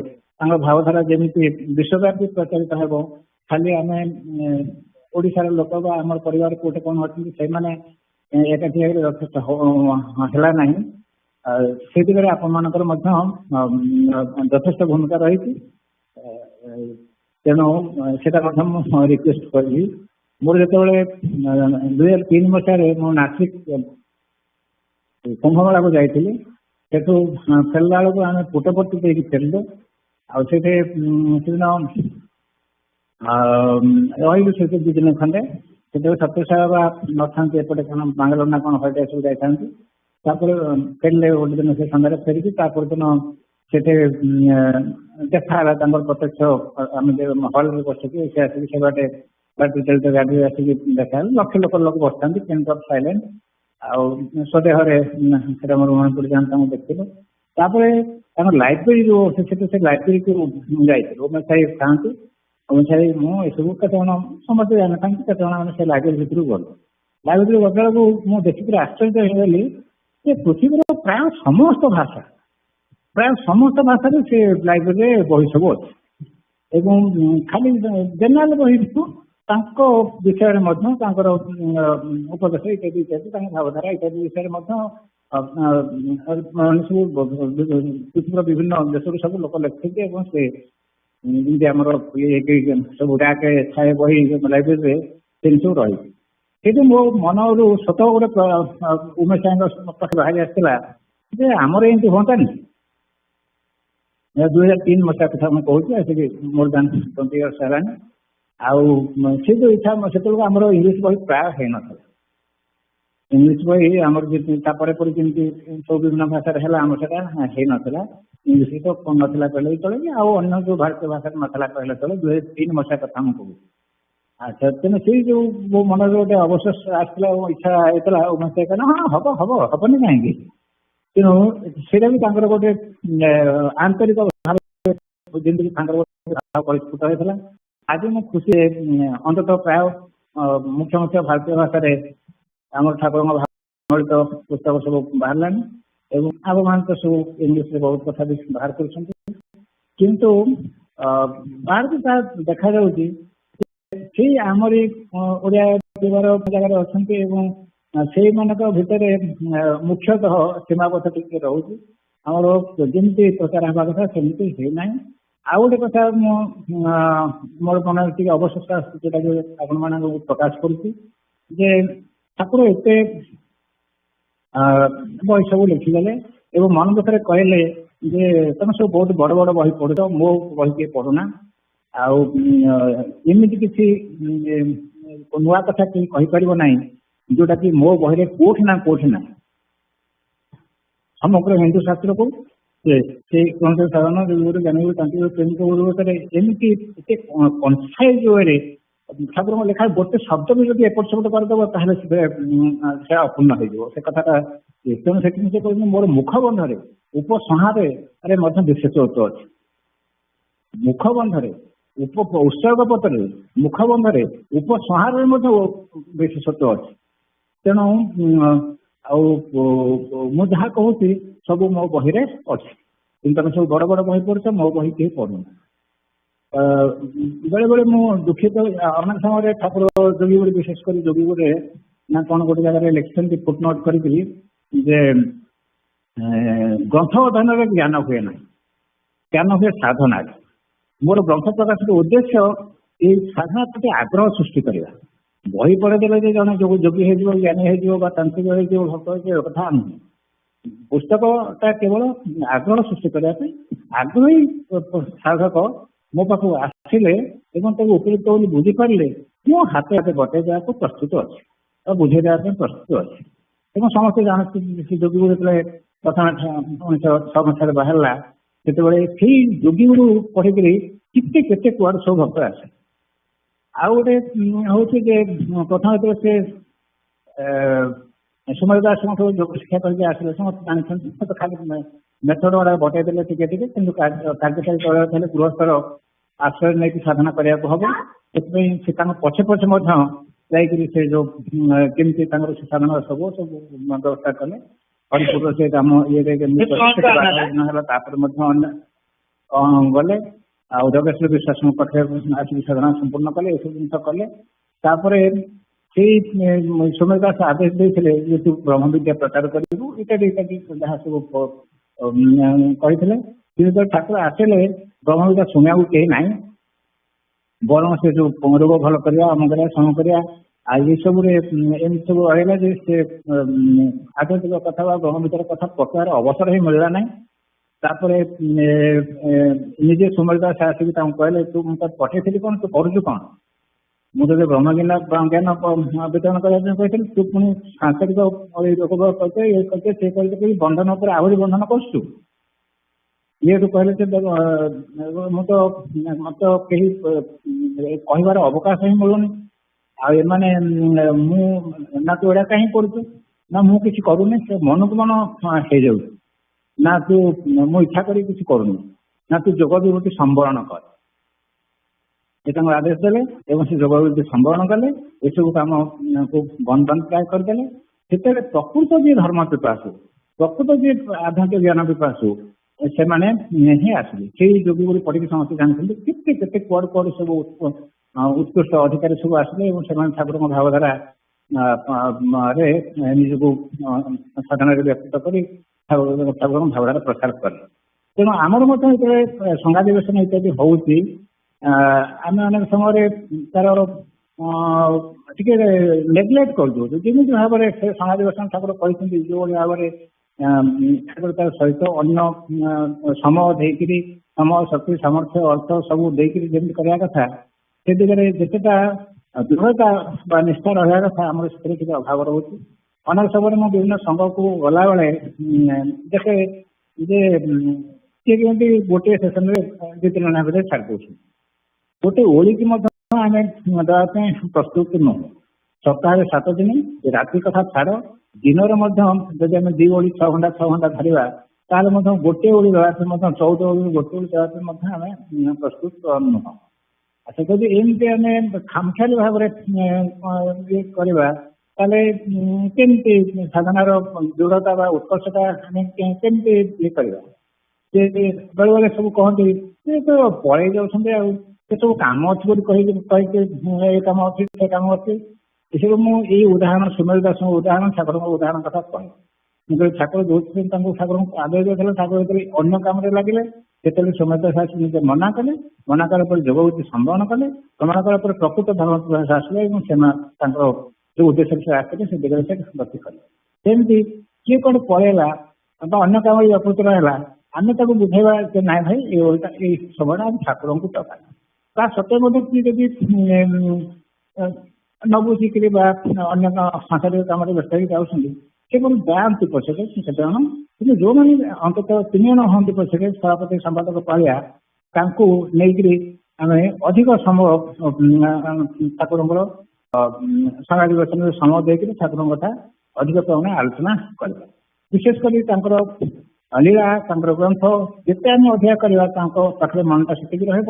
ଆମେ ଇଏ କରିବା ତାଙ୍କର ଲୀଳା ଗ୍ରନ୍ଥ ପଢ଼ିବା, ତାଙ୍କ ନିଜ ଲିଖିତ ଗ୍ରନ୍ଥ ପଢ଼ିବା, ସଂଘନୀତି ପଢ଼ିବା, ଗୁରୁଗୀତା ପଢ଼ିବା, ଉପଦେଶ ପଢ଼ିବା, ପୁରାତନ ସଂଘ ସେବକ ପଢ଼ିବା ଇତ୍ୟାଦି ଜିନିଷ ଏସବୁ ମଝିରେ ସଙ୍ଗୀତ ପୁଣି ରହିବ ଇତ୍ୟାଦି ରହିବ। ଏସବୁ ହେବ ତ ପ୍ରାର୍ଥନା ସଭା ଛଡ଼ା 3 ଘଣ୍ଟା ନହେଲେ ତ କେମିତି ହବ କେମିତି ହେଇପାରିବ? ଯାଉ ଏଠି ଆପଣମାନଙ୍କୁ ଏଇଟା କହିବାର ବିଶେଷ କିଛି ଗୁରୁତ୍ୱ ବହର କରେ ନାହିଁ କାହିଁକିନା ଆପଣ ତ ଟେଲିଫୋନରେ ଯୋଗ ଦେଉଛନ୍ତି କରୁଛନ୍ତି କିନ୍ତୁ ମୋଟାମୋଟି ଭାବରେ ଆମେ ଆଉ ଯୋଉ ଦିନ ବି କରୁଛନ୍ତି ଯଥେଷ୍ଟ ସମୟ ଦଉଛନ୍ତି କିନ୍ତୁ ଏଇଟାର ଗୁରୁତ୍ୱ ବହୁତ ରହୁଛି। ତେଣୁ ଆମେ ଯଦି ଠାକୁରଙ୍କ ଭାବଟା ଠିକ ଭାବରେ ସଂଘ ସାଧନା କରିବାକୁ ଚାହୁଁଛେ ତାହେଲେ ଠାକୁର ଏଇ ଯୋଉ କେତେ କଥାଟା କହୁଛନ୍ତି ସେଇଟା ଟିକେ ହଁ ମୁଁ କଣ କଥାଟା ଆରମ୍ଭ କରିଥିଲି ଆଗ ଏଇଟା କହିଦଉଛି ତାପରେ ଏ କଥାକୁ ଯିବି ଯେ ତାହେଲେ ସଂଘ କଣ ନା ଗୋଟିଏ ଲକ୍ଷ୍ୟ ବା ଇଷ୍ଟ ସିଦ୍ଧି ନିମିତ୍ତ ସମସ୍ତଙ୍କ ପ୍ରାଣରେ ସମଭାବରେ ଆକୁଳତା ଜାଗିଲେ ସଂଘର ସୃଷ୍ଟି ହୁଏ ଏବଂ ତାହାର ଶକ୍ତି ଅମୋଘ। ଏ ଦେଖନ୍ତୁ ଗୋଟିଏ ଲାଇନରେ କଣ ସଂଘ ବିଶେଷ କରି ଆଧ୍ୟାତ୍ମିକ ସଂଘ କଣ ଗୋଟିଏ ଲକ୍ଷ୍ୟ ଅର୍ଥାତ୍ ଆମର ଲକ୍ଷ୍ୟ ହେଲା ଠାକୁରଙ୍କ ଲାଭ କରିବା ତାଙ୍କ ସେବା କରିବା ବା ନିତ୍ୟ ଲୋକରେ ତାଙ୍କୁ ପ୍ରେମ ସେବତରା ପ୍ରତି ଯୋଉଟା ଆମେ କହୁ ସେଇ ହିସାବରେ ଆମେ ଯୋଉଟା ଆସିଛେ ସେଠିକି ଯାଇକି ତାଙ୍କ ସେବାରେ ଯୁକ୍ତ ହେବା ଏଇଟା ହେଲା ଆମର ଲକ୍ଷ୍ୟ। ମତେ ଜଣେ କଟକରେ ଥିଲାବେଳେ ମୁଁ କହୁଛି 10-15 ବର୍ଷ ତଳର କଥା 2002-2003 ମସିହାର କଥା ଜଣେ ଇସ୍କନ ଭକ୍ତ ମୁଁ ସେତେବେଳେ ଆମର ଲାଇବ୍ରେରୀ ପାଇଁ ବହି ସଂଗ୍ରହ କରୁଥାଏ ଜଣେ ଇସ୍କନ ଭକ୍ତ ବାଟରେ ଯାଉଥିଲେ ଦେଖା ହେଲେ ମୁଁ ଭାଗବତ କଥା ତାଙ୍କୁ ଭାଗବତ ବହି କଣ ଅଛି ଆମ ଅଷ୍ଟମ ନା ନବମ ଖଣ୍ଡ ପର୍ଯ୍ୟନ୍ତ ଆମର ବାହାରି ଥାଏ ଏବଂ ସେଟା ମୋ ଲାଇବ୍ରେରୀ କିଣି ଦେଇଥାଏ। ଏ ସମୟ ସେ ଯୋବ୍ରା ପାଖରେ ମୁଁ ଯୋଉଠି ରହୁଥାଏ ସେଇ ପାଖରେ ବାଟରେ ସେ ଦେଖା ହେଲେ ଦେଖା ବେଳକୁ ସେଠୁ ମୁଁ କହିଲି ଆଉ ୟା ପରେ ବାହାରିଲାଣି ନା ହଁ ବାହାରିବ ଆପଣ କୋଉଠି ରହୁଛନ୍ତି ମୁଁ ଆଣିକି ଆପଣଙ୍କୁ ଦେଇଦେବି ଆଉ ସେଠୁ ଜଷ୍ଟ ଆମ ଘର ପାଖାପାଖି କଥା ଏଟା ସେଟା ମୁଁ ତାଙ୍କୁ କହିଲି ଏବଂ ତାପରେ ଆସିବାର କଥା 15 ଦିନ ମୁଁ ଆସିକି ଯାଇଛି ନା ନାଇଁ ସେ ଆସି ଆମ ଘରେ ଆସିକି ପହଞ୍ଚିଗଲା ପରେ ମୋର ମୁଁ ତ ମୋର କିଛି ନଥିଲା ସେ ବାରାନ୍ଦାରେ ଟିକେ ଡ୍ରଇଂ ଥାଏ ସେଠିକି ବସିଲେ ଏବଂ ବହିଟା ଦେଇଛନ୍ତି ମୁଁ ତାକୁ କଲି ତା ସହିତ ମୋତେ ଗୋଟେ ପ୍ରଶ୍ନ କଲେ ଏଇଟା ମୁଁ କେତେବେଳେ କହିଛି ଯେ ଆପଣଙ୍କ ଲକ୍ଷ୍ୟ କଣ ମୁଁ କହିଲି ଇଏ ତ ବହି ବିକିବାକୁ ଆସିଛନ୍ତି ଆଉ ବହି ତ ଦେଲେ ଏମିତି ଗୋଟେ କଣ ପ୍ରଶ୍ନ ପଚାରୁଛନ୍ତି ଆପଣଙ୍କ ଲକ୍ଷ୍ୟ କଣ ସେଟା ମୁଁ ଟିକେ ହଡ଼ବଡ଼ ହେଇଗଲି ଏବଂ ତାଙ୍କୁ କହିଲି ନିତ୍ୟ ଲୋକରେ ଗୁରୁ ସେବା ଆମର ଲକ୍ଷ୍ୟ। ଅବଶ୍ୟ ଏଇ ଉତ୍ତରଟା କେମିତି ମୋର ଆସିଲା ମୁଁ ଜାଣିନି ଭାବିକି କହିନି କହୁ କହିଦେଲି ଯେ ନିତ୍ୟ ଲୋକରେ ଗୁରୁ ସେବା ଆମର ଲକ୍ଷ୍ୟ। ସେଠୁ ସେ ତାପରେ ଯୋଉ କ୍ୱେଶ୍ଚନ ପଚାରି ମୋତେ ଆହୁରି ଡିଫିକଲ୍ଟ ସିଚୁଏସନରେ ପକେଇଦେଲା କହିଲେ ଆପଣ ଯେମିତି ଚଳୁଛନ୍ତି ଯେମିତି ଖାଉଛନ୍ତି ସେଇଥିରେ ନିତ୍ୟ ଲୋକକୁ ଯାଇପାରିବେ ତ ये प्रथम उत्तर तो ଯାହା ଦେଇଥିଲି ଏ ଉତ୍ତର ଦେବାକୁ ମୋର ମାନେ ମୁଁ କିଛି ଉତ୍ତର ପାଇଲିନି କହିଲେ ଆପଣ ଯେମିତି ଚଳୁଛନ୍ତି ଯେମିତି ଖାଉଛନ୍ତି ଯେମିତି ସେଇଥିରେ ଲୋକକୁ ଯାଇପାରିବେ ତ ତାଙ୍କର ଉଦ୍ଦେଶ୍ୟ କଣ ଥିଲା ମୁଁ ଜାଣିପାରିଲିନି ଏ ଉତ୍ତର ବି ମୁଁ ଦେଇପାରିଲିନି। ସେଠୁ ସେ କହିଲେ ଯୋଉଟାକି ପରେ ମୁଁ ଠାକୁରଙ୍କ ଭାବ ସାଙ୍ଗେ ତାକୁ ରିଲେଟ୍ କଲି ଯେ ଠାକୁରଙ୍କ ପ୍ରସାଦ ବ୍ୟତୀତ ଅନ୍ୟ ଜିନିଷ ଖାଇଲେ ସୂକ୍ଷ୍ମ ଦେହ ନିତ୍ୟ ଲୋକକୁ ଗଲା ଭଳିଆ ସୂକ୍ଷ୍ମ ଦେହ ଗଠନ ହେଇପାରିବ ନାହିଁ। ତାଙ୍କ ଚିନ୍ତା ବ୍ୟତୀତ ଦୈସ ଚିନ୍ତା କଲେ ନିତ୍ୟ ଲୋକକୁ ଗଲା ଭଳିଆ ସୂକ୍ଷ୍ମ ଦେହ ଗଠିତ ହେଇପାରିବ ନାହିଁ। ଦେଖନ୍ତୁ କେତେ ବଡ଼ ତାତ୍ତ୍ୱିକ କଥାରେ ସେ ମୋତେ ଅତି ଚୁମ୍ବକରେ କହିଦେଲେ ଯୋଉଟାକି ଆମର ନିୟମରେ ପ୍ରାୟ ଅଛି କିନ୍ତୁ ଆମେ ତାକୁ ଏତେ ଗୁରୁତ୍ୱ ଦଉନେ ଯେ କେବଳ ଠାକୁରଙ୍କ ପ୍ରସାଦ ବ୍ୟତୀତ ଅନ୍ୟ କୌଣସି ଜିନିଷ ଖାଇଲେ ଆପଣଙ୍କର ଯୋଉ ଦେହ ଗଠିତ ହବ ତା ଭିତରୁ ସେ ସୂକ୍ଷ୍ମ ଦେହ ଗଠିତ ହେଇପାରିବ ନାହିଁ ସେବକ ଦେହ ଗଠିତ ହେଇପାରିବନି ନିଜ ଲୋକକୁ ଯିବା ଆଉ କେବଳ ଠାକୁରଙ୍କ ଚିନ୍ତା ବ୍ୟତୀତ ଅନ୍ୟ ଚିନ୍ତା ବିଷୟ ଚିନ୍ତା କଲେ ଆପଣ ସେଇ ସୂକ୍ଷ୍ମ ସେବକ ଦେହ ଗଠିତ ହେଇପାରିବନି ଯୋଉଥିରେ ଆପଣ ନିଜ ଲୋକକୁ ଯାଇପାରିବେ। ତେଣୁ ଆମ ଅଛି ସେ ଯୋଉ କଥାଟା କହିଲେ ମୁଁ ପୁରା ମୋ ମନକୁ ପାଇଗଲା ଯେ ଇଏ ବୟସ ତାଙ୍କର କମ୍ ମତେ ଲାଗୁଥିଲା 30-35 ବର୍ଷ ଭିତରେ ବୟସ ମତେ ଯେତେବେଳେ ପାଖାପାଖି 45-50 ଆହୁରି ଅଧିକା ହେଲାଣି କିନ୍ତୁ ସେ ଯୋଉ କଥାଟି କହିଲେ ମୋ ମନକୁ ପୁରା ପାଇଗଲା ଏବଂ ଆମର ନୀତି ନିୟମ ଭିତରେ ଠାକୁରଙ୍କର ଯୋଉ ନୀତି ନିୟମ ଦିଆହେଇଛି ସମୟରେ ଏଇ ଜିନିଷ ତ ଭରପୁର ଭାବରେ ଅଛି ପୁରା ମାତ୍ରାରେ ଅଛି 100% ଅଛି କିନ୍ତୁ ଆମେ ତାକୁ ପ୍ରକୃତରେ ସେଇ ଗଠନ ଦେହ ସେଇ ଆମର ଯୋଉଟା ଲକ୍ଷ୍ୟ ଏଠି କହୁଥିଲେ ଯେ ଲକ୍ଷ୍ୟ କଣ ଇଷ୍ଟ ସିଦ୍ଧି କଣ ଯେ ସେଇ ଯୋଉଠୁ ଆମେ ଆସିଛେ ସେଇ ଯାଇକିରି ଆମେ ଆମ ନିଜ ସେବାରେ ନିଜ ହେବା ଏଇଟା ହଉଛି ଆମର ଲକ୍ଷ୍ୟ। କିନ୍ତୁ ଏଇ ଯୋଉ କଥାଟା ସେ କହିଲେ ସେ କଥାଟା ମୋର ଉପାୟ ହିସାବରେ ଆମ ସଂଘରେ ବି ଅଛି କିନ୍ତୁ ଆମେ ତାକୁ କରିବାରେ ସମସ୍ତେ ଏଇଠି ମୁଁ ବ୍ୟକ୍ତିଗତ କଥା ଉପରେ ଗୁରୁତ୍ୱ ଦଉନି ହୁଏତ ଠାକୁରଙ୍କ ଭାଷାରେ ଜଣେ ଦି ଜଣ କିଏ କରୁଛନ୍ତି କିନ୍ତୁ ସାମୂହିକ ଭାବରେ ସଂଘବଦ୍ଧ ଭାବରେ ସମସ୍ତେ ସେଇ ଭାବରେ ଯେପର୍ଯ୍ୟନ୍ତ ଅନୁପ୍ରାଣିତ ନ ହୋଇଛନ୍ତି ସେ ପର୍ଯ୍ୟନ୍ତ ଆମର ସଂଘ ସାଧନା ଅପୂର୍ଣ୍ଣ, ଆମର ବ୍ରହ୍ମଚର୍ଯ୍ୟ ସାଧନା ଅପୂର୍ଣ୍ଣ। ତେଣୁ ଆମେ ସମସ୍ତଙ୍କୁ ସେ ଦିଗରେ ଯେମିତି ନେଇପାରିବା ସେଇଟା ଆମର ଲକ୍ଷ୍ୟ ସଂଘ ସାଧନା। ତେଣୁ ଗୋଟିଏ ଲକ୍ଷ୍ୟ ବା ଇଷ୍ଟ ସିଦ୍ଧି ନିମିତ୍ତ ପୁଣି କଣ କରୁଛନ୍ତି ନା ସମସ୍ତଙ୍କ ପାଇଁ ସମଭାବରେ ଆକୁଳତା ଜାଗେ। ହୁଏତ କେତେ ଜଣ ଚାହୁଁଛନ୍ତି କିନ୍ତୁ ସମସ୍ତେ ସମଭାବରେ ଚାହୁଁନାହାନ୍ତି। ସେତେବେଳେ ଯାଇକି ସଂଘର ସୃଷ୍ଟି ହବ ଏବଂ ତାହାର ଶକ୍ତି ଅମୋଘ ଅର୍ଥ ଅବ୍ୟର୍ଥ ଅର୍ଥାତ ନ ହେଇକି ରହିପାରିବ ନାହିଁ। ମନେ ରଖ ତୁମମାନଙ୍କର ଜୀବନର ଲକ୍ଷ୍ୟ ଏକ, ତୁମମାନେ ଏକା ଗୁରୁଙ୍କର ଶିଷ୍ୟ, ତୁମମାନଙ୍କର ସାଧନା ଏକ, ତୁମମାନେ ମନେ କରିବ ସମସ୍ତେ ଏକା ପରିବାରର ଭାଇ ଭଉଣୀ, ସମସ୍ତେ ଏକତ୍ର ତାଙ୍କର ସନ୍ତାନ। ଏଥିରେ ତୁମର ଅନୈକ୍ୟ ମତ ଦ୍ୱୈତ କ୍ଷୁଦ୍ର ଅଶାନ୍ତି ସବୁ ଦୂର ହେଇଯିବ। ମୁଁ ଆସିଲି ସଂଘକୁ କେତେ 68-69 ମସିହାରୁ 68 ମସିହାରେ ଠାକୁରଙ୍କୁ ଜାଣିଲି, ଆସିକି ହେଇଗଲାଣି 56 ବର୍ଷ ଆସିକି ହେଇଗଲାଣି। ଆଚ୍ଛା, କିନ୍ତୁ ସେଇ ପିଲାଦିନେ ଆମେ ସବୁ କଟକ ସଂଘରେ ତ ମୁଁ ବିଶେଷ କରି ଚଳୁଥିଲି। ପରେ ଅବଶ୍ୟ ଇଏ ହେଉଛି ପାଠ ଯେତେବେଳେ ପଢିଲି କଟକ ଆଶ୍ରମ ରହିକରି ଅନ୍ତର୍ଜନ ଭାଇ, ରମେଶ ଭାଇ, ଉମେଶ ଭାଇ, ରାଜେନ୍ଦ୍ର ଭାଇ ବହୁତ ଭାଇ ବାରମ୍ବାର ଯାଇକି ବିଭିନ୍ନ ପ୍ରକାର ସବୁ ଆଲୋଚନା କରନ୍ତି। ସେତେବେଳେ ଯେମିତି ଗୋଟେ ସ୍ୱତଃପ୍ରବୃତ୍ତ ଭାବରେ ସମସ୍ତଙ୍କ ଭିତରେ ଆନନ୍ଦ ପ୍ରେମ ପ୍ରୀତି ଆଉ ଠାକୁରଙ୍କ ଭାବଟା ଅନୁଭବ ହଉଥିଲା।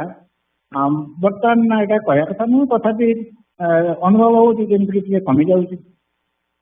ଆଉ ଖାଲି ମୋର ନୁହଁ, ଇନ୍ ଜେନେରାଲ ଗୋଟେ ରିମାର୍କ ଆସୁଛି ଯେ ହଁ ସେ ଇଏ କଥା, ତାହେଲେ କାହିଁକି ଏମିତି ହଉଛି? ଆମର କୋଉଠି ଗୋଟେ ଦୁର୍ବଳତା ରହୁଛି, ଯାହାଫଳରେ ଆମେ ଠାକୁରଙ୍କ କଥାକୁ ଠିକ ଭାବରେ ପାଳନ କରିପାରୁନୁ। ନହେଲେ ତ ସଦା କଥା ପରସ୍ପର ଯୋଉଟା କହିଲେ ହେଲେ ଯେ ତମାନେ ମନେ କରିବ ସମସ୍ତେ ଏକା ପରିବାରର ଭାଇ ଭଉଣୀ, ସମସ୍ତେ ଏକ ପିତାଙ୍କର ସନ୍ତାନ, ଏଥିରେ ତୁମର ଅନୈକ୍ୟ ମତଦ୍ୱୈତ କ୍ଷୁଦ୍ର ଅଶାନ୍ତି ଦୂର ହେଇଯିବ। ତାହେଲେ ଏଇ କଥାଟା ଆମର ଭାବନାରେ ନିଶ୍ଚିତ ଭାବରେ ଭୁଲ ରହୁଛି। ଏଇଟା ମୁଁ ଖାଲି ଟେଲିଫୋନ ସଂଘ କଥା କହୁନି, ଆପଣମାନେ ସିନା ଏଇଠି ଟେଲିଫୋନ ସଂଘ କରୁଛନ୍ତି, କିନ୍ତୁ ପୁଣି ତ ସବୁ ଇଆଡ଼େ ଘରେ ଇଏ କରୁଛନ୍ତି, ପୁଣି ମିଳିତ ହଉଛନ୍ତି, ଉତ୍ସବ କରୁଛନ୍ତି, ସମ୍ମାନ କରୁଛନ୍ତି, ଏଥିରେ ସମ୍ମାନିତ ଆସୁଛନ୍ତି, ଜନ୍ମୋତ୍ସବ ଆସୁଛନ୍ତି, ବିଭିନ୍ନ ସବୁ ଆସୁଛନ୍ତି। ଆଉ ଆମର ତ ଏଠି ଓଡ଼ିଶା ବାହାରେ ସବୁ ଅଛି। ତେଣୁ ମୁଁ ସବୁ ମିଶେଇକିରି କହୁଛି ଯେ ଏଇଟା କେମିତି ଆମେ ଅଧିକା କରିପାରିବା। ସେଟା ଆମର ଯୋଗାଯୋଗ ଚଳିଥିଲି, ଯୋଗାଯୋଗ ଗୋଟେ ଆମେ ପ୍ରତ୍ୟେକ ସାଙ୍ଗରେ ବି ଚଳୁଛୁ, ଅନ୍ୟମାନଙ୍କ ସାଙ୍ଗରେ ବି ଚଳିଛୁ। ସେ ଆଉ ଗୋଟେ ଲୋକକୁ ଦେଖିଲେ ପିଲା କଣ, ବୁଢା କଣ, ବୟସ୍କ କଣ, ଆଉ ଖାଲି ଆଉଁସି ପକେଇବେ। ଏଇ ଦେବତା କୁଆଡେ ଆସିଲ, ଦେବତା କୁଆଡେ ଥିଲ, ଦେବତା, ଏମିତି କରିକିରି ଆଗ ହାତରେ ଆଉଁସ ପକେଇବେ, ପିଠିକି ଆଉଁସ ପକେଇବେ, ମୁଣ୍ଡକୁ ଆଉଁସ ପକେଇବେ। ଏଇଥିରେ ତେଣୁକର ଯେମିତିକି ଇଏ ମୋର ଭାବନା ହବ, ଇଏ ଯେମିତିକି ମୋର କୋଉ କେତେ ଜନ୍ମର ନିଜର ଲୋକ, ଆପଣ ଲୋକ। ଆଉ ଏଇଟାକୁ ଭାଇଙ୍କ ମୁହଁରୁ ଗୋଟେ ମୁଁ ୱାର୍ଡ ଶୁଣୁଥିଲି, ଆତ୍ମସମିଶ୍ର। ଚୈତନ୍ୟ ଆମ ବାସ କେତେ ବୟସରେ ଆମଠୁ ବଡ, ଆମକୁ 15 ବର୍ଷ ହଉ, ତାଙ୍କୁ ହୁଏତ 70 ବର୍ଷ କି କଣ। ଯେତେବେଳେ ସେ ଆସନ୍ତି ଯେମିତି ଗୋଟେ ମାତୃତ୍ୱର ପ୍ରତିମୂର୍ତ୍ତି, ମାନେ ବୟସ୍କ ତ ସେତେବେଳକୁ ସେ ଅଲରେଡି ଆମର କେତେ ବଡ, କିନ୍ତୁ ସିଏ ସେମିତି ଭାଇ କଣ ମା କଣ ତାଙ୍କୁ ଖାଲି ଆଉଁସି ପକାଏ। ତେଣୁ ଆମର ଏଟା ଭିତରୁ ବାହାରକୁ ଲୋକ ତ ଖାଣିଆ ଭାବରେ ନୁହଁ, ଅନ୍ତର ସହିତ ଯେମିତିକି ସେ ମାତୃତ୍ୱର ଗୋଟେ ପୂର୍ଣ୍ଣ ପ୍ରତିମୂର୍ତ୍ତି। ଏବଂ ସେ ଆଉଁସିଆ ଭିତରେ ମଧ୍ୟ ସେ ସମସ୍ତେ ସେଟା ଗୋଟେ ଫିଲିଂ ଆସେ, ଇଏ ମୋର ନିଜର, ଇଏ ମତେ ସ୍ନେହ କରନ୍ତି ଇତ୍ୟାଦି। ଠାକୁରଙ୍କୁ ଯେତେବେଳେ ପ୍ରଶ୍ନ ଜାଣିଥିବେ ସମସ୍ତେ ଏଇଟା ଯେ ଠାକୁର ଗୋଟେ କୋଉ ଜାଗା କଣ ଗୋଟେ ବୁଝିଲା ବେଳକୁ ଜଣେ ଭକ୍ତ କହିଲେ ଅତି ସୁନ୍ଦର, ଅତି ସୁନ୍ଦର, ଅତି ସୁନ୍ଦର, ଆପଣ ଏତେ ବଢିଆ ମୀମାଂସା କରିଦଉଛନ୍ତି, ବୁଝାଉଛନ୍ତି, ଆପଣ ଯଦି ଅନୁମତି ଦିଅନ୍ତେ ତାହେଲେ ଆମେ ଟିକେ ସଭା ଆୟୋଜନ କରୁଛୁ, ସେଥିରେ ଆପଣ ଏବେ କହନ୍ତେ, ଆଉ ୟା ଦ୍ୱାରା ବହୁ ଲୋକ ଉପକୃତ ହୁଅନ୍ତି। ସେଠୁ ଠାକୁର ତାଙ୍କୁ କହିଲେ ହସିକିରି, ଆଚ୍ଛା ଆଚ୍ଛା ଏଇଟା ତୁ ବୁଝିପାରୁଛୁ ଆଉ ମୁଁ ବୁଝିପାରୁନି, ନାଇଁ କି? ଆରେ ମୁଁ ତ ଏଇଠି ସଦ୍ଗୁରୁଙ୍କ କାମ କଥାଟା ସେ କହୁଛନ୍ତି। ଆରେ ମୁଁ ତ ଘରେ ଘରେ ବୁଲି ସମସ୍ତଙ୍କ ଆଖିରେ ଆଙ୍ଗୁଠି ଗେଞ୍ଜି ସାଧନ କଥା କହିକି ମଧ୍ୟ ହେଇପାରୁନି, ଆଉ ଏମିତି ସଭା ସମିତିରେ ଭାଷଣ ଦେଇଦେଲେ ସମସ୍ତଙ୍କ ହେଇଯିବ? ଏଇ ୱାର୍ଡିଂଟା ଲକ୍ଷ୍ୟ କରନ୍ତୁ, ଏଟା ଆଧ୍ୟାତ୍ମିକ ସାଧନାର କଥା। ତେଣୁ ହଁ ଉତ୍ସବର ଏବଂ ମାସ ଉପରେ କହିବାର ଆବଶ୍ୟକତା ରହିଛି, ସେ ଗୋଟେ ପ୍ରକାର ମୋଟିଭେସନ ଆସିପାରେ, କିନ୍ତୁ ପ୍ରକୃତ ଫଳ ହବ ଯେତେବେଳେ ବ୍ୟକ୍ତିଗତ ସାଧନାରେ ଆମେ ସେଟାକୁ କାର୍ଯ୍ୟକାରୀ କରିବା। ଆଉ ବ୍ୟକ୍ତିଗତ ସାଧନା କରିବାକୁ ହେଲେ ତାଙ୍କ ସାଙ୍ଗେ ମିଶିବାକୁ ପଡ଼ିବ। ସେଥିପାଇଁ ଠାକୁର ଘର ଘର ବୁଲି ଏଇ ପରିବାର ସେଇ ପରିବାର ଏଇ ଏଠି କରିକି ଇଣ୍ଡିଭିଜୁଆଲି ସମସ୍ତଙ୍କର କଥା ଜାଣି କିଏ କ'ଣ କରୁଛି କିଏ ନ କରୁଛି, କ'ଣ ତାର ପାରିବାରିକ ଅବସ୍ଥା, କ'ଣ ତାର ବ୍ୟକ୍ତିଗତ ଅବସ୍ଥା, ସାମାଜିକ ଅବସ୍ଥା, ଆଉ ତାର ଦେହଗତ ମନଗତ ଇତ୍ୟାଦି ସଂସ୍କାରଗତ ସେ କୋଉ ଭଳିଆ ଭାବରେ ଅଧିକାରୀ ସେଇଭଳି ଦେଖିକି ସମସ୍ତଙ୍କୁ ସେ ସାଧନା ଦଉଛନ୍ତି। ଯେମିତି ଯିଏ ଯୋଉଠି ରହୁଛି ସେଇଠୁ ନଦୀ ପର୍ଯ୍ୟନ୍ତ ରାସ୍ତା ପଡ଼ିଛି, ଯିଏ ଯୋଉ ଜାଗାରେ ରହିଛି ସେଠି ନଦୀ ପର୍ଯ୍ୟନ୍ତ ରାସ୍ତା ପଡ଼ିଛି, ସମସ୍ତଙ୍କ ରାସ୍ତା ସମାନ ନୁହଁ।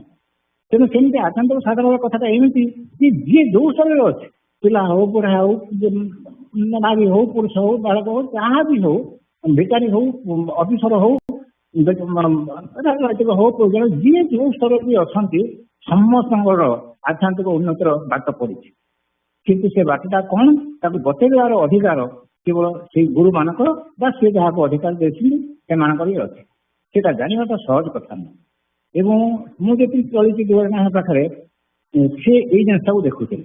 ଯୋଉ ୱାର୍ଡଟା ମୁଁ କହିଲେ ଆତ୍ମସମୀକ୍ଷଣ ସମସ୍ତ କରୁଥିଲେ, ସମସ୍ତଙ୍କୁ ପିଲା ଯାହା କହିଲେ ପିଲାଟି ବେଳା ପର୍ଯ୍ୟନ୍ତ ସେ ଆଗ ଏମିତି ଆଗର ତାଙ୍କର ଆଚରଣରେ ତ ଆଗ ଆଉଁସି ଦେଇକି ଆପଣ କରିଦେବେ, ତାପରେ ତାର କ'ଣ ପରିସ୍ଥିତି, ତାର କୋଉ ପରିବାର ଆରମ୍ଭ କରିକିରି ପଢାପଢିଠୁ ଆରମ୍ଭ କରିକି ଆର୍ଥିକ ଅବସ୍ଥାଠୁ ଆରମ୍ଭ କରିକିରି ସବୁ ଜିନିଷ ତାର ସାମାଜିକ ଅବସ୍ଥାଠୁ ସବୁ ଜିନିଷ ସେ ଆଗ ତାକୁ ବୁଝି ନେବେ, ପଚାରି ନେବେ ଏବଂ ତାର ଆବଶ୍ୟକତା ଚାହିଁକି ସାଧାରଣ ଭୋଜନ ଦେବେ। ଏଇଟା ଇଭେନ୍ ପତି ଭାଇ ମଧ୍ୟ ମୁଁ ଯେତିକି ତାଙ୍କ ସାଙ୍ଗେ ମିଶିଥିଲି ସେଟା ମଧ୍ୟ ମୁଁ ଅନୁଭବ କରିଛି ବ୍ୟକ୍ତିଗତ ଭାବରେ। ଯୋଉଠି ଦେଖା କ'ଣ କରୁଛୁ। ଥରେ ମୁଁ ଜୟପୁରରେ ଯେତେବେଳେ ଥିଲି ସେ ଯାଇଥିଲେ ଏବଂ ମୁଁ ତାଙ୍କୁ ଜାଣିଶୁଣି ଘରକୁ ଡାକୁନଥିଲି, କାହିଁକିନା ଘରେ ଆସନ ରଖିନଥିଲି, ଖାଲି ଏମିତି ଗୋଟେ ପିଢ଼ା ଉପରେ ଟ୍ରଙ୍କ ଉପରେ ଏଇ ଟାଇପ୍ର ରଖିଥିଲି।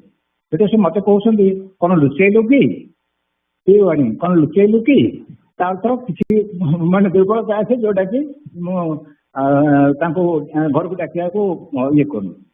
କିନ୍ତୁ ତାପରେ ଡାକିଲି, ସେ ଘରକୁ ଆସିଲେ ଏବଂ ତାପରେ ମୋ ଭିତରେ ଇଏ ହେଲେ ସେ ଦୁର୍ବଳତାକୁ ଅନୁଭବ କଲି ଏବଂ ସାଙ୍ଗେ ସାଙ୍ଗେ ଖଟ କରି ଖଟ ତ ନୁହଁ ଯେତେବେଳେ ସୁବିଧା ନଥିଲା ଚେୟାର କରିକି ବସିକି ପାର୍ଟିସନ କରିକି ଗୋଟିଏ ରୁମ୍ରେ ଖଟ, ସେଇ ରୁମ୍ରେ ଫ୍ରିଜ୍, ସେଇ ରୁମ୍ରେ ଟିଭି, ସେଇ ରୁମ୍ରେ ପାର୍ଟିସନ ଇତ୍ୟାଦି ଇତ୍ୟାଦି ସବୁ କରିକି ଠାକୁରଙ୍କୁ ରଖିଲି। ତେଣୁ ଆମର ସମସ୍ତଙ୍କର ଏଇ ଜିନିଷଟା ପାଇଁ ଟିକେ ନଜର କରିବାକୁ ପଡ଼ିବ। ଆମେ ଆମ ପିଲାଙ୍କ ପ୍ରତି କ'ଣ, ମାଙ୍କ ପ୍ରତି କ'ଣ, ବାପା ମାଙ୍କ ପ୍ରତି କ'ଣ, ଭାଇ ଭଉଣୀ ଇଏ ପ୍ରତି ଯେମିତି ସେମାନେ ଠାକୁରଙ୍କ ପନ୍ଥାରେ ଗତି କରିପାରିବେ। ପିଲାଟି ଛୋଟ ପିଲା ହେଇଥିଲେ ମଧ୍ୟ ଜବରଦସ୍ତି ତା ମୁଣ୍ଡକୁ ଆସି ଠାକୁର ପାଖରେ ମାରିବା, କି ପାଣି ଟିକେ ଆଣିଦେ, ଘର ଟିକେ ଓଳେଇ ଦିଏ, ଚନ୍ଦନ ଟିକେ ଘୋରିଦେ, କି ସେଇଟା ଆଣେ ଏଇଟା କରେ ସେଟା କରେ, ଫୁଲ ଟିକେ ଏମିତି ଏହା କରିକି ପିଲାମାନଙ୍କୁ ଆମେ ଠାକୁରଙ୍କ ସେବା ସାଙ୍ଗରେ ଜଡ଼ିତ କରିବା। ଆଉ ସମୟ ତ ହେଇଆସିଲାଣି, କୋଉ କୋଉ ବର୍ଣ୍ଣ କଥା କହିସାରିଲାଣି। ୟା ଭିତରେ ଯୋଉଟା ମୁଖ୍ୟ କଥା ମୁଁ କହୁଥିଲି ଯେ ତେଣୁ ଆମେ ଠାକୁରଙ୍କ ସେ ଯୋଉ ବଙ୍ଗଳା ବହି ଗୋଟେ ଦେଖୁଥିଲି, ସେଥିରେ ଯେତେବେଳେ ଠାକୁର ଲେଖିଛନ୍ତି ଯେ ମୋ ପାଖକୁ ଆସିଲେ ମୁଁ ବତେଇଦେବି ବୋଲି। ଦୁଃଖର କଥା, ଏଇଟା କେମିତି ହେଲା ମୁଁ ଜାଣିନି, ସେଠି ଲେଖା ହେଇଛି ଯେ ଗ୍ରନ୍ଥକାର ମହାଶୟ ଦେହ ରକ୍ଷା କଲେ, ଯୋଉଟା କି ଆମ ଶାସନ ଭାବଧାରା ନୁହଁ ଆଦୌ। କାହିଁକିନା ଠାକୁର ଚୂଳ ସୂକ୍ଷ୍ମ କାରଣରେ ବିଦ୍ୟମାନ, ଯେକୌଣସି ଅବସ୍ଥାରେ ଯେକୌଣସି ଭକ୍ତକୁ ମଧ୍ୟ ସେ ତାଙ୍କ ସାଧନ ପ୍ରକ୍ରିୟା ବତେଇକି ତାଙ୍କ ଭାବରେ ଅନୁପ୍ରାଣିତ କରିପାରିବେ, ଇଏ କରିପାରିବେ। ତେଣୁ ସେ ଲୌକିକ ଭାବରେ ହେଇପାରେ ଯେ ହଁ ସେ ଦେହ ରକ୍ଷା କରେନି, କିନ୍ତୁ ଆମ ଭାବରେ ତ ସେଟା ନୁହଁ। ତେଣୁ ଆମେ ଠାକୁରଙ୍କର ସେ ଯୋଉ ଇଏ ଆଦିନାଥ ସୂତ୍ରଧରଙ୍କ ମାଆଙ୍କୁ ନିରକ୍ଷରା ହେଇକି ତାଙ୍କୁ ସେ ତାଇ ଗୁରୁ ପଢ଼େଇ ଦେଇଥିଲେ। ତେଣୁ ଆମେ ସେମିତି ଯେକୌଣସି ଅବସ୍ଥାରେ ଥିଲେ ମଧ୍ୟ ଯଦି ଆନ୍ତରିକ ଭାବରେ ଠାକୁରଙ୍କୁ ଗୁରୁ ବୋଲି ମନେ କରିକି ତାଙ୍କଠୁ ପ୍ରାର୍ଥନା କରିବା ଯେ ଏଇ ଜିନିଷଟା ମତେ ବତେଇ ଦିଅନ୍ତୁ, ଶିଖେଇ ଦିଅନ୍ତୁ, ତାହେଲେ ମଧ୍ୟ ଆଜି ମଧ୍ୟ ଆମେ ସେଇ ଜିନିଷଟା ପାଇପାରିବା।